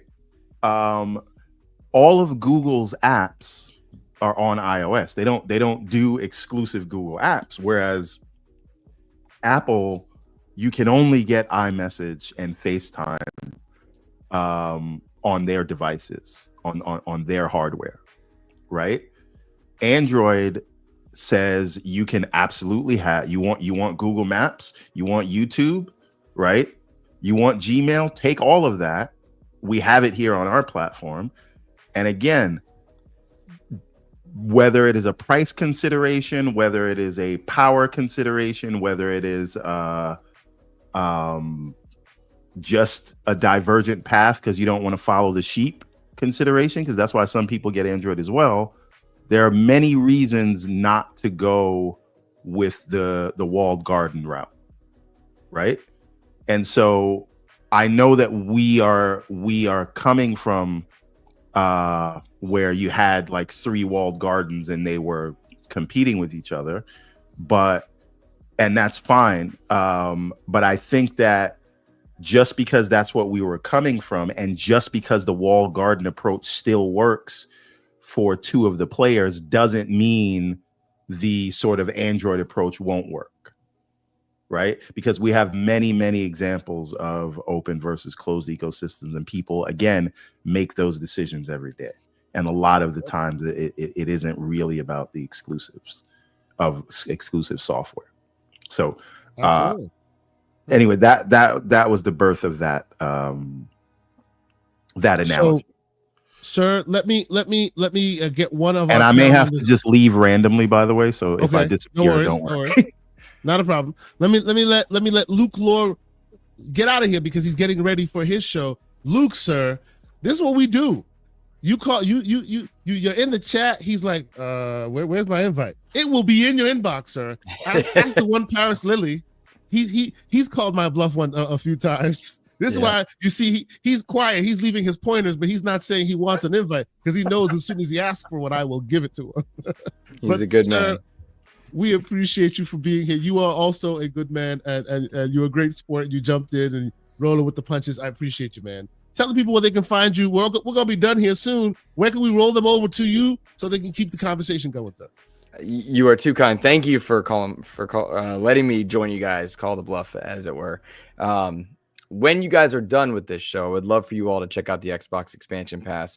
Recently, I was privileged to get to interview Kerry Patel, the game director of Avowed. Really privileged to get to do that. I worked extremely hard on my review for it. It's the most time I've put into an XCP project. I hope people are willing to check that one out. And then on Monday, Asante, I put a team together. Ty Guy Travis of IGN, who gave the game a 7. Myself, Captain Logan, who were very high on the game, and then one Randall Thor 19 are all getting together for a nice spoiler cast, have a great discussion. Oh, that's awesome. That's great. Yeah, it's early in Avowed's life cycle, so a spoiler cast might seem odd, but I don't want anyone to show up if they don't want the spoilers, right? Sure. It'll live on for a while, but I'm excited because I really love this game. I know Travis enjoyed this game, but stands by his 7, and it's going to make for just an enjoyable conversation. So I hope people check that out. That's awesome, and beyond that, I'm just looking forward to South of Midnight. A few other projects we got kind of in the hopper. So. And don't sell your other interviews short, by the way, Luke. You've done a really good job. I've seen a few of yours lately. So nice job with going out and getting those. Thanks. Oh, yeah. John Romero was a big one. That was a fun one. Man. Yeah, I was about to mention that. If you are not watching the Xbox Expansion Pass, if you consider yourself an Xbox fan and you are in our chat, you're listening to our community, you're here, you consider yourself one of our community members, you should definitely be watching and listening to the Xbox Expansion Pass, the great Insipid Ghost. Thank you so much for being here, sir. I will make sure that I put his contacts. You just click on his name, you go, you subscribe, you follow, you make sure you hit that button. Make sure you follow all that stuff that they do because they provide great, even-keeled, without the drama content. And I always appreciate that. Y'all are always in the ears when I'm in the morning at the gym on a Monday morning. Thank y'all so much for continuing to do that great work. And I'll keep listening. So until next time we chat, my brother, we'll talk soon. Take care, guys. See you. Good talking to you, Luke. See ya. And before we get back to it, let me catch up on, we have a couple more super chats, and then we will get back to that thing. And that is, of course, he refused to stop this episode without there being copious amounts of slander. MJ Dark, $2 super chat. He says Sonic loses money as fast as he makes it. Use code GCP. Yeah, man. And then, Oh man. and then you got Pixelbit G, the great Pixelbit G, $2 super chat. He says, tell Hollywood Ninja Spirit on PC Engine better. I'm gonna need a little bit more context there, sir. I'm gonna need some context there, Pixelbit G. And then Slow-Mo Backslap, who's been a member for 11 months. Thank you, man. He says Sega's Sonic money comes from Sonic. Oh man. Oh my. Good Lord. All right. Oh my goodness. And then years of lurking.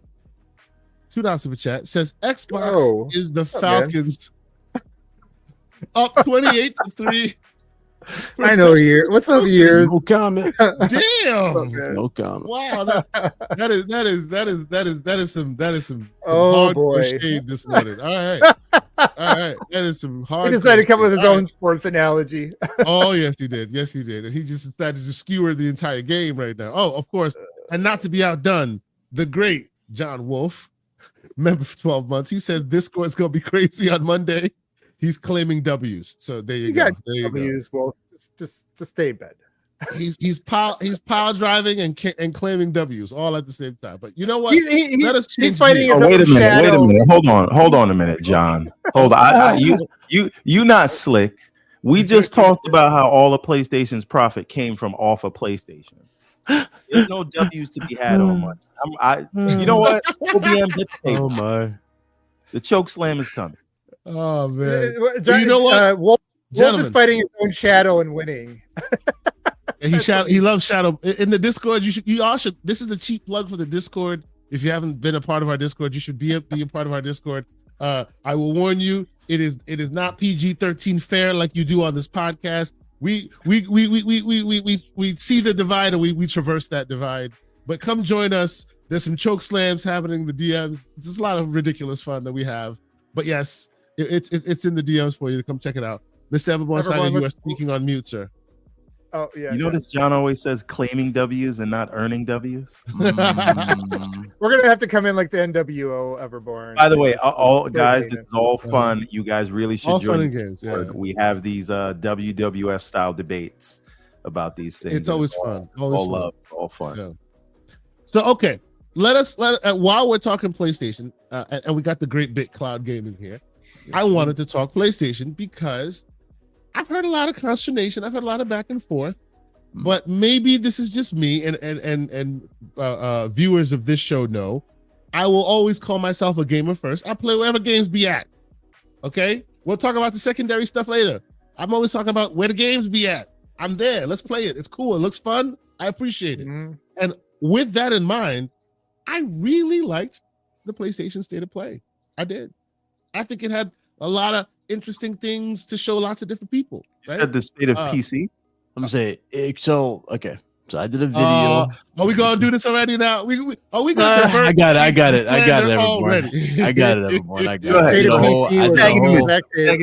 I did a All whole right, Big video on Cloud. it. So I already know Big where this is Cloud, going. the floor is yours. The floor is yours. Go ahead, man. Go Okay, ahead. Tell me what so- you think. Tell me what you think. Like I'm gonna say the same thing I said in my video, and a lot of people agreed. So let's just go ahead and look at it logically. If we take PlayStation and State of Play out of the title, and let's say we put Paris Games Week, Gamescom, or any other event in front of this, you can flat out say this was a pretty good third-party showcase for what it was.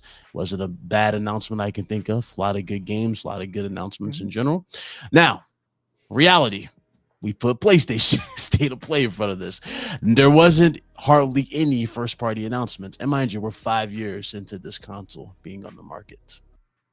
One announcement was made, and that was Soros. No gameplay whatsoever. Granted, again, we know Housemarque's going to deliver, but again, to those who want to see actually what's going on. Now, they did confirm that we're going to get gameplay later this year, so that's going to be another show. That's pretty much confirmation of another show, so that's good.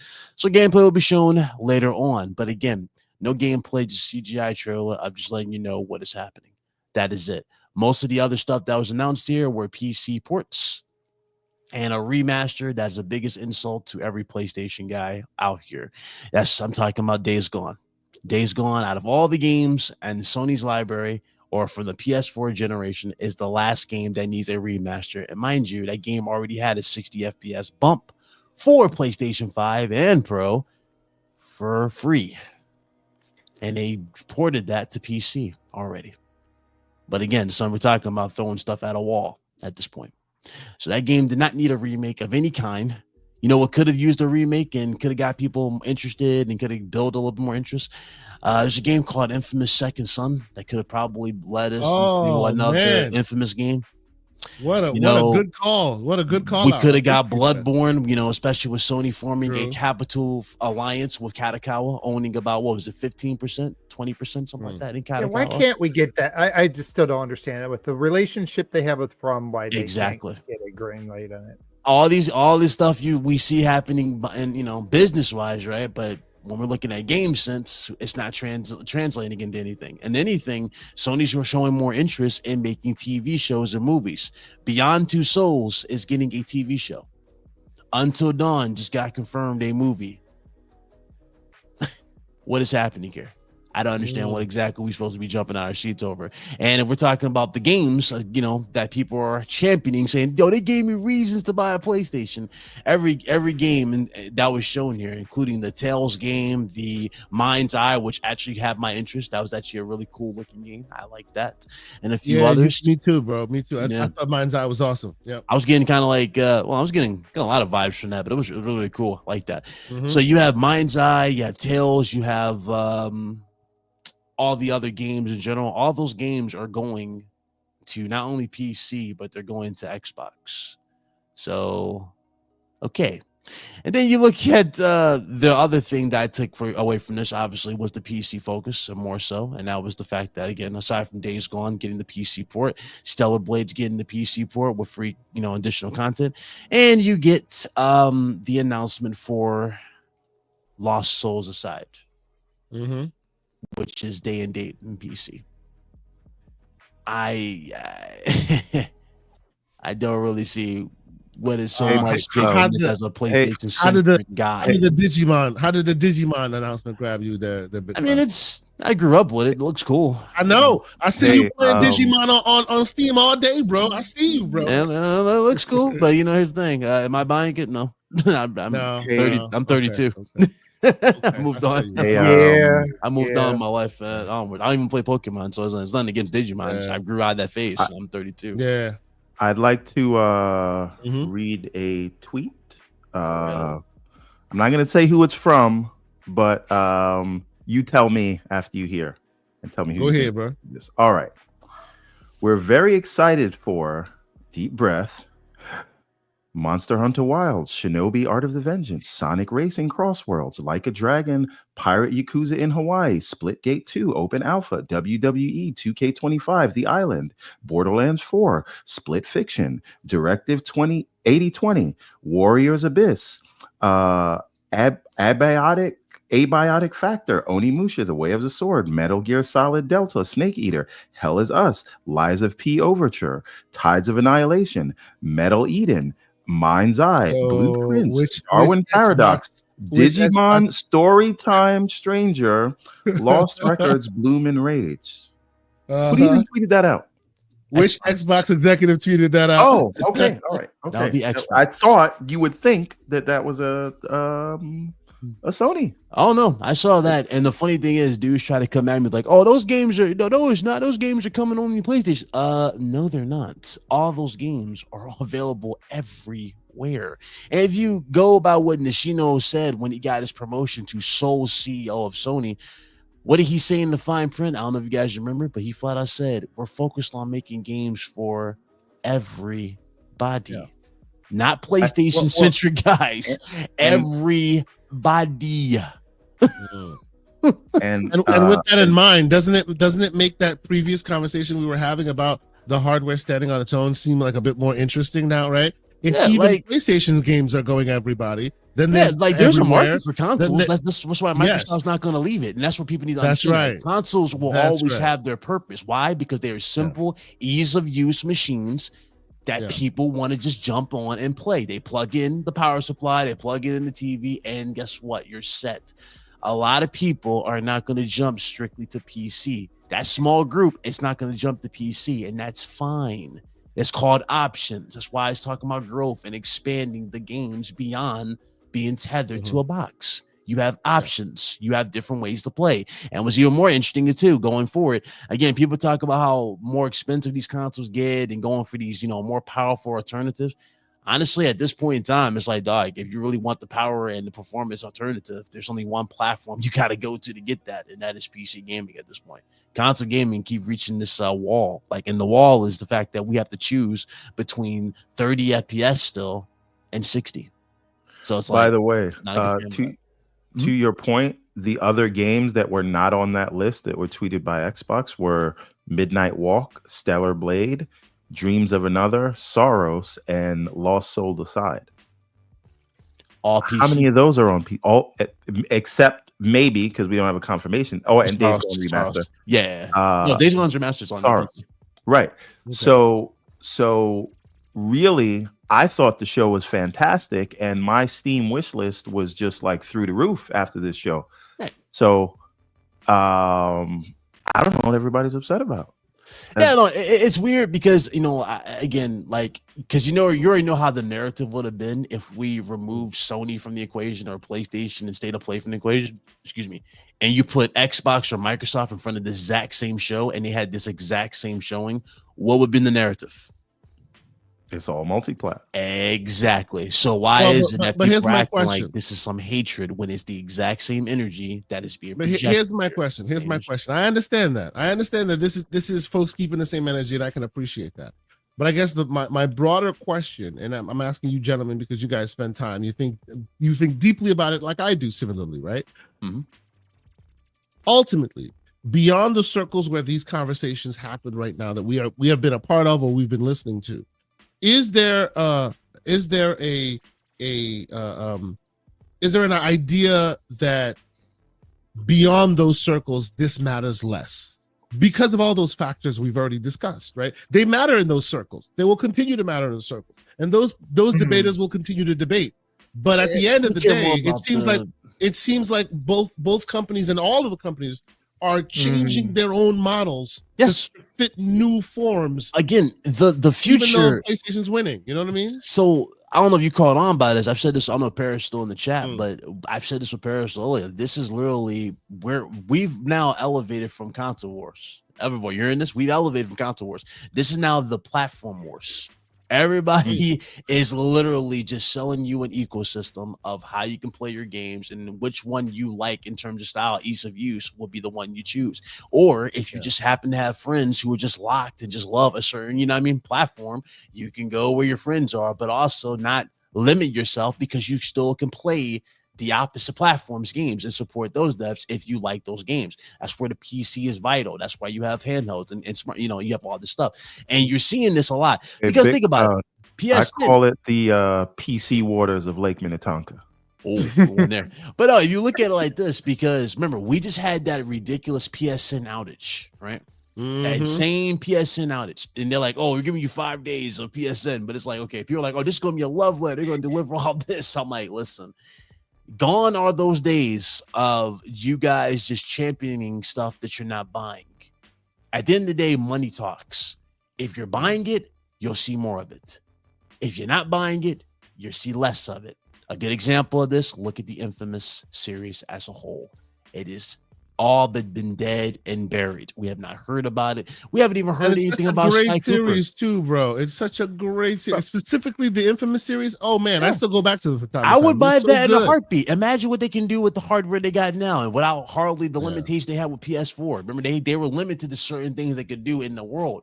Imagine having elemental abilities going forward with bigger and beefier hardware and pushing the envelope. I'm saying that stuff right there that you could have, but they're not doing because, again, it sells. And people want to bring up, we already destroyed that point between how many units were sold at this point. It's like it doesn't matter how many units were sold at this point because at the end of the day, the number is still being the exact same. If we have over 70 million consoles here and you still got games doing 1.5 million in sales, that's not showing growth to me or anybody. And just like we were saying earlier, like as gamers, you're going to have a lot of choices the next 2 years, and a lot of these companies. I'm sorry, gentlemen, I gotta go. Chat. It's been a blast. No worries, man. Listening to Thank you for jumping on, man.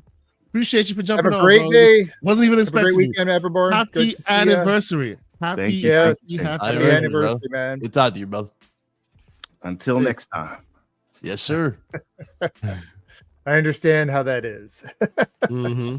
Oh yeah, he had. I'm appreciative that he was able to give us any time at all. I wasn't expecting it at all. Hey, Mr. Face, and where am I playing Ghost Utah Day One? Make sure you actually go and buy it because that's the problem. Okay, you seem to be so emotional about these games going everywhere. Make sure you're actually buying these games because the last thing I want to do on my brother Chaos Authie's show is to ask for your PSN and then have him show mine and then we show yours, and we're gonna see who's actually buying the games. You're not pulling anybody's. We're not about to do this. We're not pulling people's cards. We're not pulling people's cards. Don't get me started. Don't get me started. But isn't that the issues? Who can buy who can buy everything that's coming out? That's kind of what I was wanting to get to. Like all these companies went crazy a few years ago during the pandemic when they thought the industry was going to be hitting 300 billion or whatever in the next few years. And they all spent lots of money, and now all those investments are coming due, and it's time for them to collect, and they're going to be putting these things out. So real quick, BKNY puts in the chat, Xbox Direct was all multi-plat. What y'all talking about? That's exactly what we're talking about. We're talking about the idea that the market is diversifying, and both of them are, both companies are reverberating in their own different ways, but kind of moving in the same kind of trajectory. And by the way, here's a fun fact: BKNY. Sony's State of Play was also all multi-plat. Right, and it's not to say it's a bad thing, right? I think I bring all of this up is because I think it's time we stop the first party versus third party parlance, because there is a world where PlayStation is known as the place where you can play with the DualSense, and that's it, and everything else is third party. That is still a possible world, right? Where they put everything everywhere else, and the reason why you play on PlayStation is that you love the DualSense. I don't think that's gonna happen, but there is a world that is the case. To this day on PC, the only controller used on PC are Xbox controllers.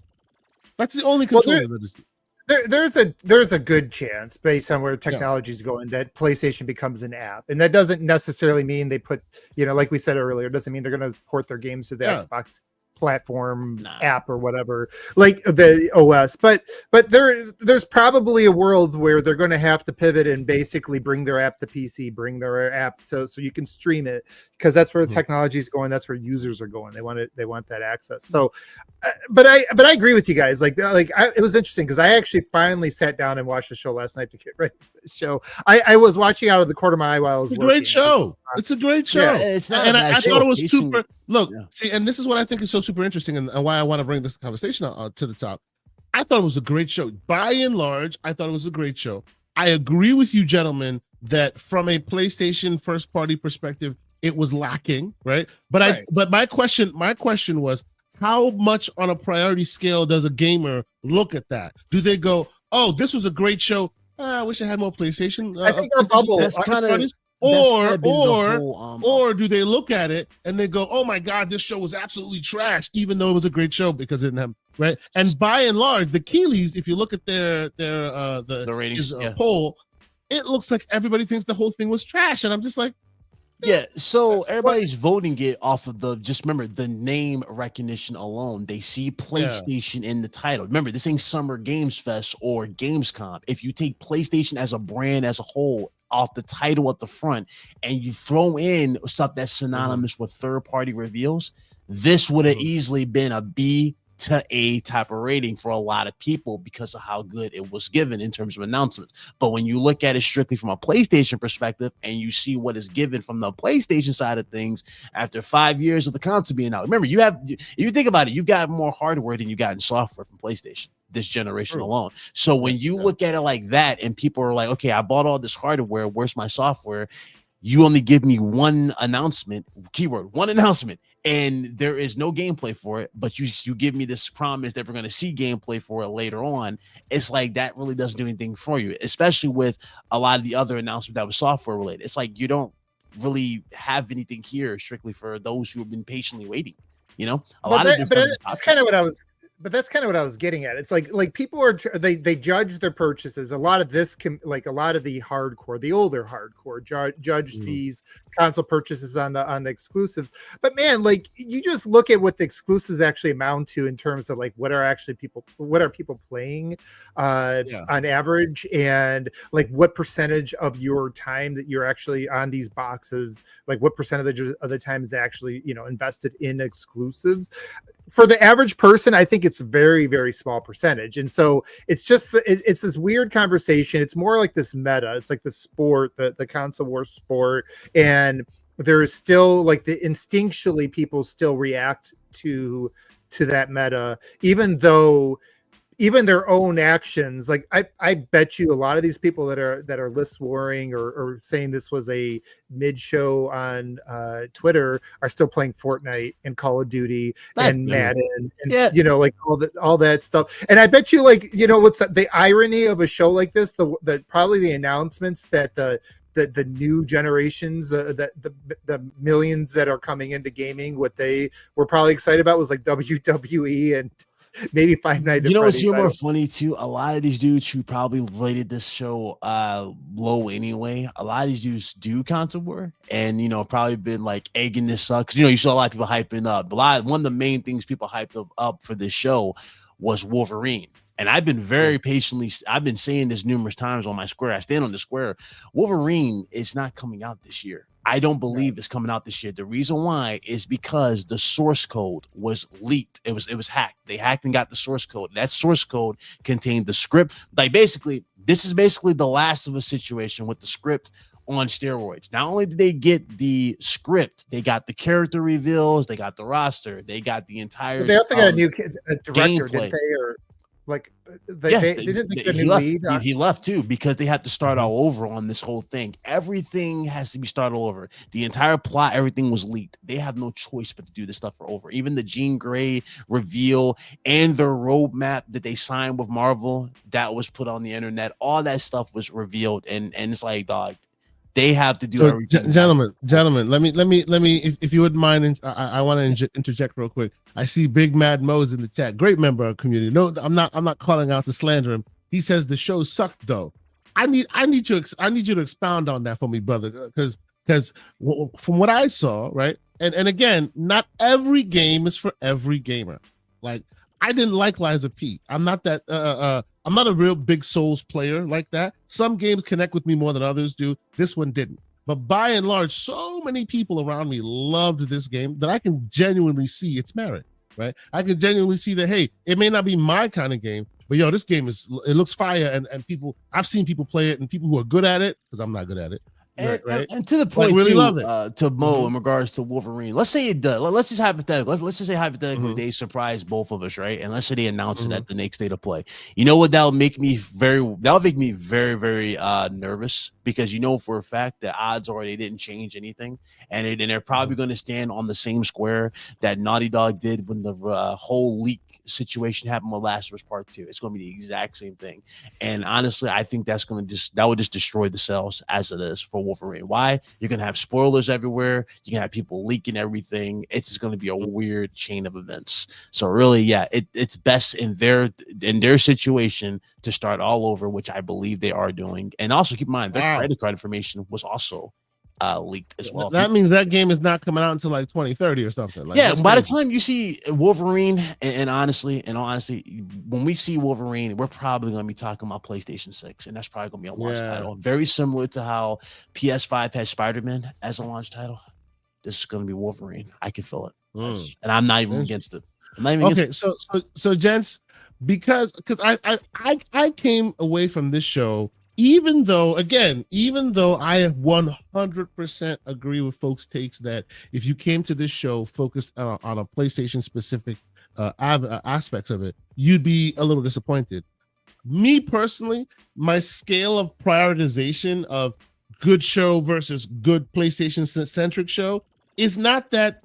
My priority is not that high. So while I agree with you guys, and I looked at it from a PlayStation perspective, and I went, you know what? I wish there was more PlayStation first party, their exclusive fare, something that they bring to announce. Right? I wish that happened. It didn't. Right, and I was disappointed a bit, but it didn't take away from the overarching good show they had. The games were good. Yeah. Like we were just talking about Mind's Eye. Mind's Eye was like, wow, that looks awesome. That looks awesome. But that's just one game. There were multiple. Yeah, right. I think there were many good games. I guess for me, because of the way I frame it in my head, for me the show itself was probably an 8. And as a PlayStation show, it was probably a 6 or 7, probably 6. Yeah, you watched my video. That's literally what my rating was, like an 8 or a 9 for like the show. For the show, I came in at like a 7, and I will. 7. I do think there's some. Yeah, I do think there's some legitimate reasons why certain things didn't hit as a show. I wouldn't be surprised if we look back on the show like in 3-4 years and say, hey, look, they actually had a lot of good stuff there, and if you look back on it, maybe that was like a 9 or something like that. But I think that as a show, aside from what you guys were just talking about, like the big tentpole things from PlayStation Studios that people were looking for not being there, and also relative to all the leaks, so as we all should just keep reiterating, there's no such thing as a PlayStation insider. If somebody's leaking it, they're guessing it. That's all that is. You take those things away. I think the other issue, and this is really maybe more of a format thing, and a challenge with a lot of these games that are all being made in Unreal Engine 5. They all look good. Like visually they look good, they look interesting, but ultimately, like if it's a new IP, if it's a new developer, you really it sort of just all blurs together. Like I remember watching it and saying, oh, that looks kind of interesting, that looked kind of cool, but like I didn't come away like going, I'm like really excited about anything, because you can't be. You don't have any real context. Some of these things, as in a short sizzle reel, is they all kind of like blend together and blur together and look kind of the same. And it's going to be a matter of getting your hands on it, seeing how progression works, seeing how boss battles are, seeing how seeing the intricacies of the game design and gameplay are, and the storytelling. A lot of the what they did in some of these trailers from a storytelling perspective wasn't great. Like some of the stuff was just really high level, sounded very generic. And that doesn't mean the game's going to be generic or that the stories in the games are going to be that way. But at least from a delivery standpoint, I do see how a lot of that stuff blended together. And I can't even remember the names of all the stuff. I remember like little clips here and there, and they, like I said, they I'm showing Tides of Annihilation right now. Tides of Annihilation really took it from me. It looked, the look of it looked like Expedition 33, like really cool, big, bombastic, regal looking, cool stuff. I wonder if we're kind of at this phase now where we're like, maybe this format doesn't work for a lot of things. One of the reasons why I thought the Xbox showcase hit well is because you were able to, because if you remember that Expedition 33 thing kind of came and went, people thought it like jumped out, people thought it looked interesting, but then it went away. It's the letting the developers get into the detail and actually give you an idea of what you're going to be playing. I have no idea how these things are really, like, what is the nuance differences in how these things are going to play? Like, is it just another DMC clone? Is it just another Japanese RPG that's just one dime a dozen, or is there some unique things that they're going to be doing? You can't know that today. Now, when you sit down in like a showcase and you get to let the developers talk about it, like they did with the Indiana Jones, and showed like, hey, it's kind of more of an immersive sim and it's got a sandbox thing. Like all that stuff doesn't really show really well in the sizzle reel. Or the Expedition 33 developers kind of going through how their overworld is and how you're going to be interacting with the game. I think those types of things sell it better. So I think a lot of the challenges that people have, if you're throwing out new IPs, you're throwing out developers we haven't heard before, when you have this format, the thing that's going to stand out are the names, right? Like Shinobi stood out to me because it's a name I know really well, and the developers. And it looked great. It looked great. House Marquee. And that's by the way another reason why I call this show a PlayStation's turn, because when Xbox needed a bump, they relied on Sega, and Sega gave them a bump. Yep. And now PlayStation needed a bump for a show. What did they do? They relied on PC. And they got that really awesome bump. It's good. In shows like this, you're relying on announcements carrying themselves just in name, right? You're relying on, because in the past, like when we were talking about the Xbox 360 PS3 generation, you did a sizzle reel. Gears of War would just jump off the screen and you had to play. Of course. These days, I feel like almost every game that showed there looked pretty good, right? From a absolutely, yeah. So that's the problem. Like nobody, because everything is good, nothing is great. And that's and so the only thing that's going to stand out at that point is going to be the name of a studio or the name of an IP. And so this format maybe is like past its time. So like maybe this is not the best way to show off new IPs anymore. So Big Mad Mo answered the question. He says, when I go into a PlayStation show, I'm going in to see what do I need a PlayStation for, and this show showed me my Xbox is just fine. Remember, Xbox only gamer. There you go. See, so and I know he puts a little bit of slander on his take. I get that. I appreciate that. But he does bring up an interesting point. It brings up an interesting point. Like, because we are in the world where we're all transitioning, I think much like how it took us a while to get away, and some of us haven't been able to get away, but it took some of us a while to get away from making the console hardware sales the end all be all of the conversation. Right. We might also need to start getting away from the end all be all of the conversation being first parties versus third. Yep. Well, and so I think another thing he brings up an interesting, like just a thought that I wasn't even thinking of until he said it, but this is a lot of times when you come to these shows, and like whether you are on one console or another, especially if you're an only console gamer or you were just super invested in the console or for whatever reason, what you were looking for on either side was those FOMO moments, right? Those things that everybody's going to go, oh my God, I wish I could play that, or I'm so happy I get to play that. And the problem now is that because there's so much pretty good content out there, everything just looks like another game. It's a relative thing, right? Like it's so hard to do one of these things, and everybody does bullet time becomes just a normal feature rather than an amazing, right? Or everybody uses Unreal Engine 5. Suddenly the realistic graphics are no longer like, oh my God, like I can't believe what I'm seeing, right? And so that's the problem. And I don't know that either company or any publisher these days is able to really generate FOMO. There's very few and far between, and usually when it happens, it's because it's a favorite developer or favorite IP. Like if we saw another Dark Souls or another Elden Ring or whatever, we know to be super excited about that because we know how that plays. We have a frame. Hey, I know I'm a minority in this, but I really liked Dreams of Another. I thought it looked beautiful and painterly and wonderful. I'm a big Pixel Junk fan. It looked like that was Dreams. like one of my least favorites.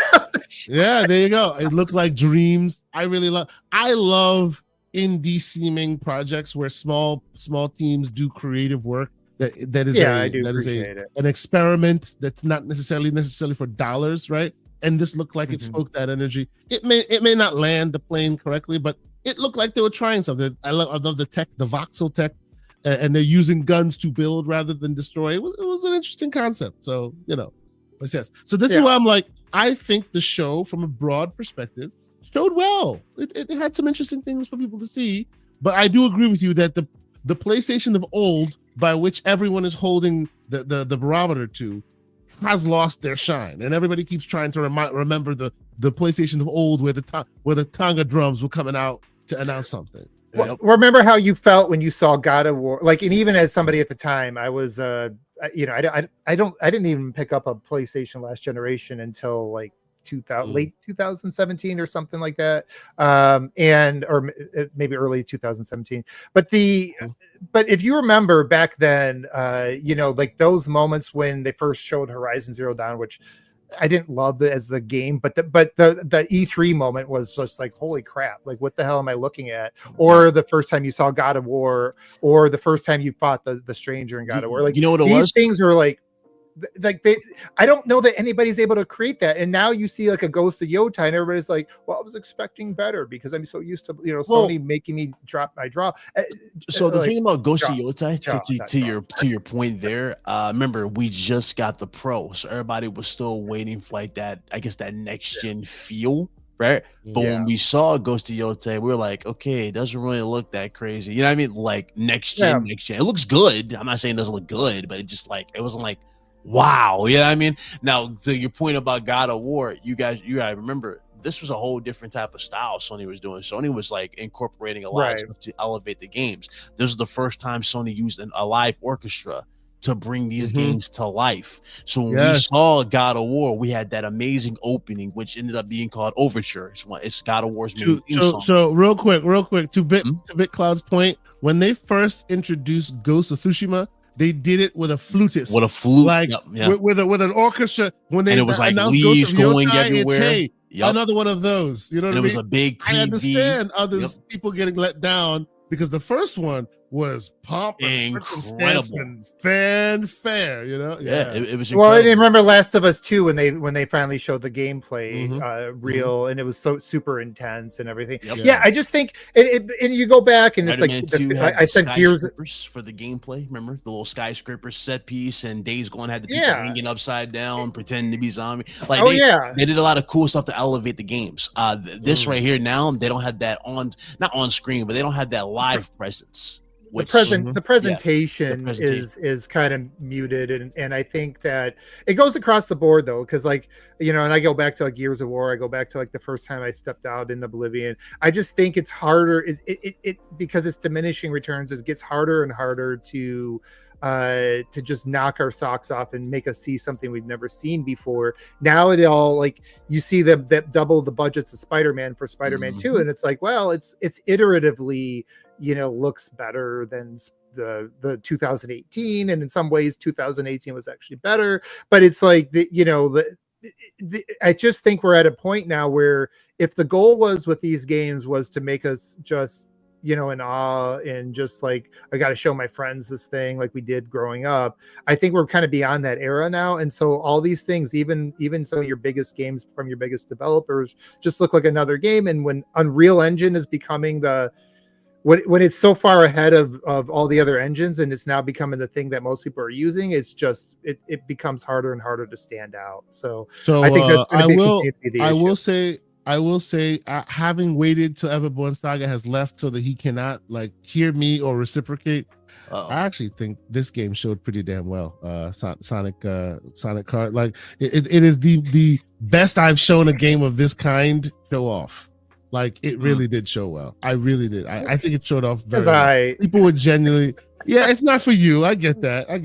Get those Crash Racing vibes from it. I mean, it looks cool. Yeah. It showed off. It showed off very well. It did show off very well. Let me catch up on a few super chats, and we'll get back to the final part of this here show. So we have BT Maverick 707 with a $5 super chat. The great BT Maverick. He says it is very underrated of what Kay Asante does for this show, from juggling guests to having rolling the latest of what is playing in trailers. Hats off to you, sir. Well, thank you, sir. I appreciate you recognizing that this thing here, it takes some moving and shaking to make the wheels stay on the track. I appreciate that. Thank you, man. And of course, we have the great MJ Dark with a $2 super chat. He says, "But Cloud, do you think Death Stranding 2 will be day one on PC?" So good question. You're not the first person to ask me this question. This has been going around, because keep in mind, this is Kojima's game. Kojima has the ultimate say-so on this. In fact, Kojima was very pleased with this game going to Xbox, PC, and PlayStation. That is a good question. Especially with the new regime and Sony. You should be aware. Yeah, it's a quick 50-50. Background. Right. You should be aware that MJ Dark and the great John Wolf have a bet. If it goes on PC day and date, MJ Dark will get a copy of that game. If it doesn't go on PC day and date, and it's only on the console, then MJ Dark will buy a copy for the one John Wolf. They are. He is so either or, and somebody's getting a game. Gotcha. Somebody's getting the game. They are very much on either side of it. Whereas John is thinking that a PlayStation has succeeded with status quo, so they're going to continue it. Whereas MJ Dark is thinking that there will be diversification. So you think it might happen?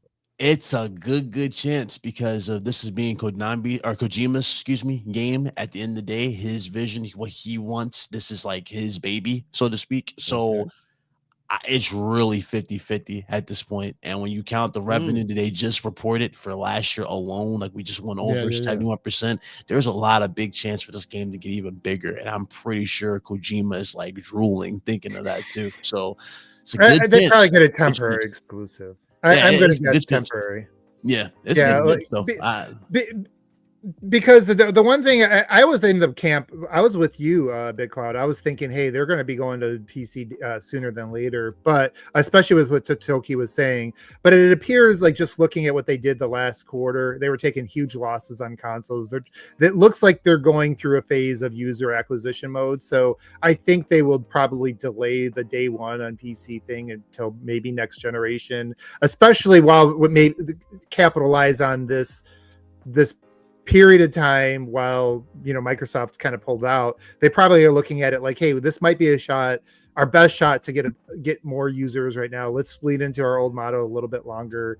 And that may not be the case like 3 years from now, but I think maybe the next year or two, they still may be in at least temporary exclusives for things they publish. Yeah, I can still see temporary exclusives still being a thing going into this gen, but the thing is too, as far as their losses are concerned, a lot of this was their own doing, especially with the whole PSN login requirement for Steam users. That cut heavily into Helldiver's many of those players that left did not come back. They cut deep into a lot of it because a lot of people were in countries they didn't have PSN and they were playing that game and streaming that game. Like, this game is incredible, and that pissed off Arrowhead because that game was doing exceptionally well. It funded the DLC, or not DLC, but it funded pretty much all the free content that you were getting in so fast in those servers. I remember when the game came out, you could barely log in. You had to. There were waiting times to get into them servers. That's how insanely packed it was. Now you can get into it like there's no problem because it doesn't have that same amount of traction. So, and we haven't even counted the biggest loss in their history, which was Concord. Concord was their biggest loss in a long, long time. They put a lot of time, effort into that game, and that game just did not do it. It died within 2 weeks being on the market. So, it's a lot to take into account. Big Mad Mo, member 12 months. He says, shout out to the panel. Great discussions going on. Hashtag Xbox invades enemy territory. Shout out to Mo. He treat the Xbox like Russia. What is going on here? Okay. The war lives. Let us keep it moving. Before we get off the topic of the PlayStation State of Play, and by the way, real quick, for those who are in the YouTube chat, and shout out to all the great people that are watching and all that. If you haven't hit the like button, please consider doing that. We're streaming live on many platforms, and a lot of people are watching. Thank you guys so much for doing so.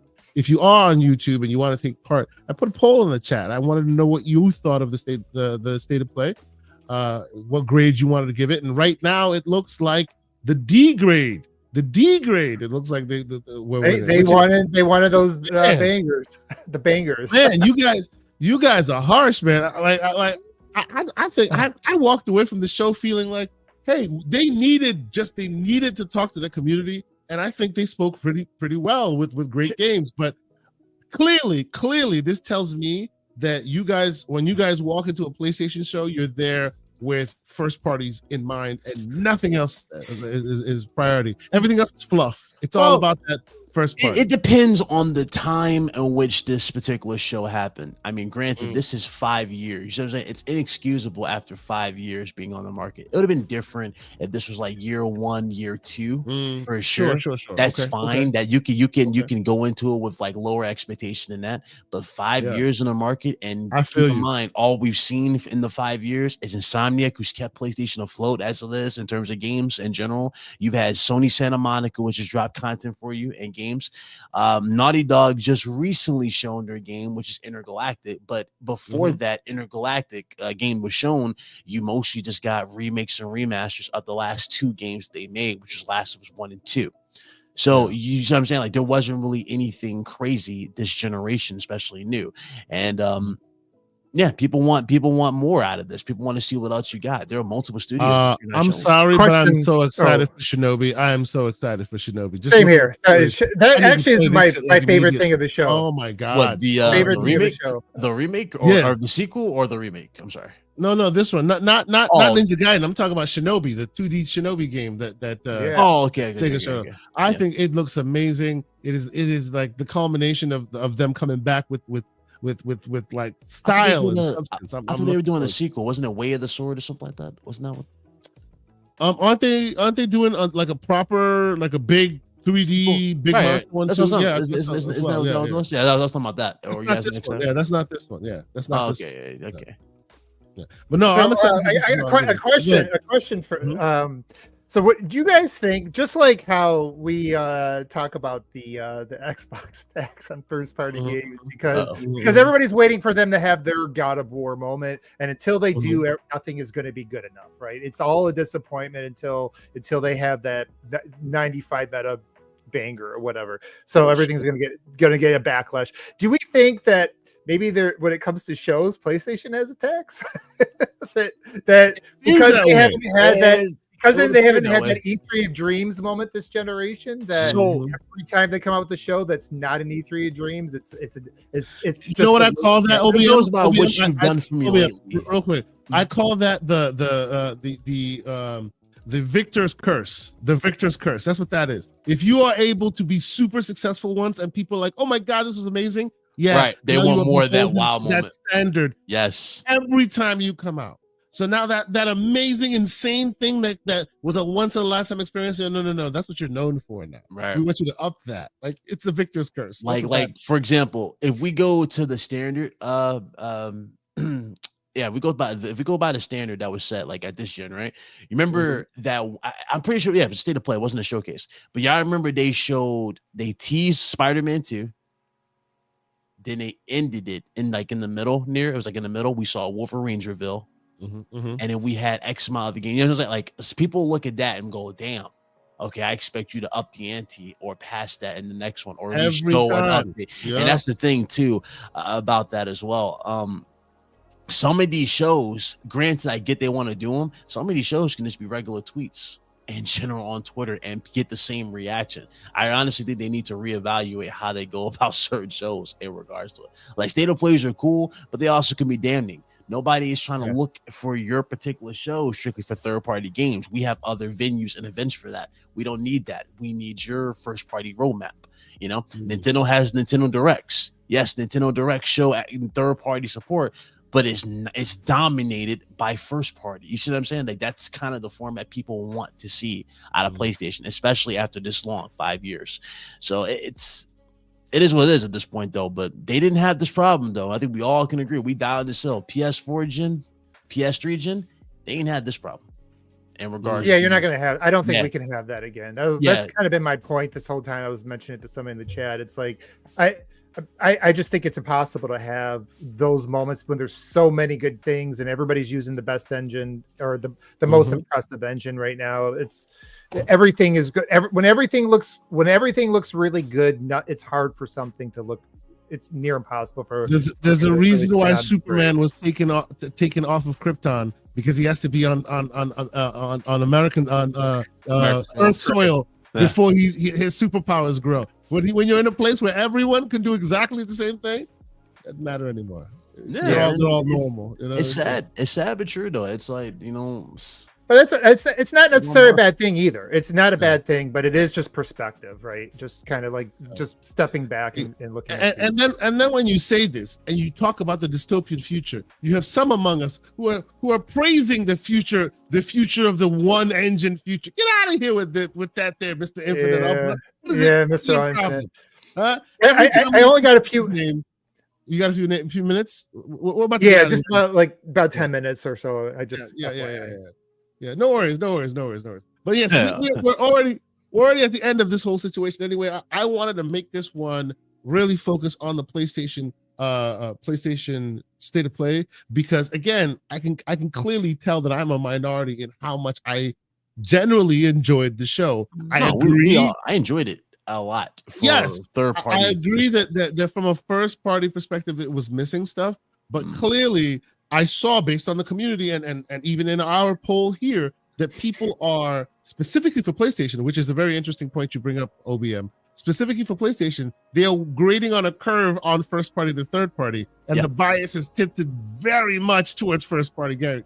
I mean, because you don't show us that the show is like garbage to most people. I mean, because you think about it like this: if you have Nintendo hosting a direct, right, and it says Nintendo Direct, you're expecting Nintendo products, Nintendo. I will say, BitCloud. When I go to Nintendo Direct, you know what I expect?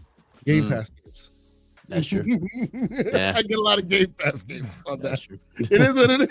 That's true. That's true. You know what? This has been a great conversation. I think we should end it there, because honestly, I think the next 2, 3, 4 months are going to be very interesting. A lot of people are going to announce things. We're going to see a lot of interesting games come about. I have a feeling that what we've been waiting for, all of us as gamers, for the Band-Aid to be ripped off and the next transition to really be in full effect, and I'm here for it.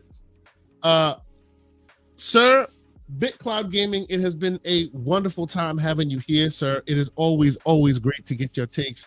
You know, you are the righteous man among a sea of zealots. Thank you. I appreciate it. Appreciate you. Tell the people where they can keep up with your content, sir. Yeah, no, thank you. It's always good to talk to you. We ain't talking in a while, so it's cool to finally chop it up. Hopefully I see you at one of these events when I get to go down there, and we'll chop it up, on the real. Absolutely. Shout out to you. Forward to it. Yes, sir. Shout out to you. OneBad Mother. Good to see you, brother. It's been a while too. Yeah, same. Yeah, so shout out to you. Good. It was interesting. I think you brought a lot of interesting perspectives. A lot of things that I've been trying to tell Mr. Wolf, who would. Oh yeah. OBM and Wolf do battle in our Discord, man. Y'all gotta come watch. Oh, you gotta give me a link to this Discord if you're asking for the link. We'll throw the link. No, it was a good time, man. It was a good time being on the show with you again. Kay, it's always a good time. We always like to shoot the shit with you, man. Can I say that here? You all get one of them. That's yours. Go ahead. But yeah, no, it's of course always cool. Talk game with cool people, everything. There was Septic Ghost. Good to talk to them. That was cool. And to everybody in the chat, again, it's gaming, man. Enjoy it. Embrace gaming. You guys like gaming, and embrace it. Have fun with it. It doesn't matter where the game is played. At the end of the day, actually support your developer. And in this particular case, this new function, this new directions you're seeing everybody go, this ultimately leads to a brighter future for everybody in general in terms of sequels, everything. Gone are the days, soon are going to be gone the days of having to rely on a specific audience to gravitate to something to give you a sequel to a game that deserves. No, it comes down to really, that now that option is more multiple avenues. They have more ways to guarantee this, and I'm looking forward to that future. There are a lot of games that we were robbed of. I'll just keep it up. There was a lot of games that we were robbed of that simply just didn't do well and deserve to do well. So no, and keep in mind, in this industry, second chances are rare now. Yeah, they're very, very rare. A lot of studios don't take crazy chances on games that don't sell crazy well. That's why I say, and I put a big emphasis on sales. It's not necessarily strictly Metacritic. You can have a very high received Metacritic scored game. It doesn't guarantee that game's going to sell 20 to 10 million units. And you've seen this multiple times. Astrobot is a prime example of this. Ratchet. Ratchet and Clank, a prime example of this. Yeah. Look at if I remember correctly, Indiana Jones scored in the 80s, right? Or something like that. That game did not sell ridiculously well. Keep in mind. No, and I actually think 4 million for a game that launched on Game Pass with as many Game Pass users Exactly. not that many users. That's actually pretty disappointing. And that should tell you something about where things go. You know, everybody's talking about increasing sales margins and revenue. This is their way to go. And again, it doesn't hurt you that more people get to play a game. It doesn't hurt you. It won't hurt you. No. If anything, it benefits you because you catch your signals. Continue to preach the gospel there, BitCloud. It doesn't hurt. Don't worry, you'll be fine. Because in order for it to hurt you, think about this. In order for it to hurt you as a consumer or gamer of that platform, they would have to physically take it away from your library and out of your console. It is digital content. It does not move from your box. Exactly. That is yours forever. OBM. And go ahead. No, and that's it. And then to that point, you guys want to find me? It's BitCloud Gaming, YouTube, Twitch, Twitter, all that stuff. You guys find me there. And I'll have a video probably Monday talking about this whole sales thing or whatever. So we'll go over it. But that's it. Appreciate again for the invite. Everybody. Always great. Always great having you on. And I catch your content from time to time. I have you in my feed and subscribed. Obviously, when this thing posts, you'll get BitCloud's link as well. Please click subscribe. Man, putting out some really interesting content. I love the podcast. Doing very interesting things. Appreciate you being here. OBM, sir. You think deep on all these things. You're always analyzing this, always in our Discord trying to preach them facts. Thank you for being here, sir. I was even sending you graphs while you were on the show. You probably missed it. I did miss the graphs. I should have added them to the show. My bad. Yeah. It's all good. It's all good. No, always a good time. Always a good time talking to you. I actually went to bed a little, I had a good time. I didn't stay up super late trying to get good at Returnal last night because I wanted to make sure I could come on here and still think, but always appreciate you reaching out. And there's so much more to say, Kay. So I definitely want to crash the party again. Well, we're gonna be continuing this conversation because I think it's a valuable conversation to be had because people seem to want to understand what's going on, and it is what it is. Yeah. And I delayed things with. I was telling people, last year I was going to be putting out a channel, but I held off on it because just like actually as soon as I get off of this show, I got to get changed and potentially put a bid on a place. So I got a lot of stuff going on in life right now, but when that dust settles, I will eventually, which probably will be like after the summer or something. When that dust settles, I am going to shoot my shot. But until then, they'll probably find me pop on here occasionally. You'll find me on social media. Always welcome, bro. Always welcome. Yeah, thanks, man. Always a good time coming here. On social media, OneBad Mother on Blue Sky, and it's Mother_1 on X. Actually, we'll just call it Twitter. I'm not going to let Elon win. It's always me Twitter. Otherwise, they can maybe find me, watch it, like getting Wolf the Shadowbox himself in your Discord. So. So come over there, guys. But great time, good talks, and I look forward to coming back again. Excellent. Well, thank you guys so much for being here. As you know, I appreciate y'all for the Saturday morning conversation. As for me, I had as you guys saw probably earlier this week, I had the pristine honor to preview South of Midnight. So I put a small little video up earlier this week. As we go a little further along, maybe on a future episode, I'll expound a bit more on South of Midnight, things like that. Check the channel for a few games I'll be playing. I'll be doing some streams from time to time. I want to start doing a bit more streaming and getting involved with the community. So if you hit the like button and you subscribe and you hit the notification bell when I go live, it'll probably be somewhere during the week. I like to do that sometime during the week in the afternoon. Just for those who happen to jump in, hang out with me, play some indie games, hang out and have a great chat. So otherwise, also as OBM has been saying, join that Discord. We have great chats in the Discord. We go hard on the Discord stuff. Pause. we have a lot of fun there. But yes, for myself, great OBM, BitCloud Gaming. What else?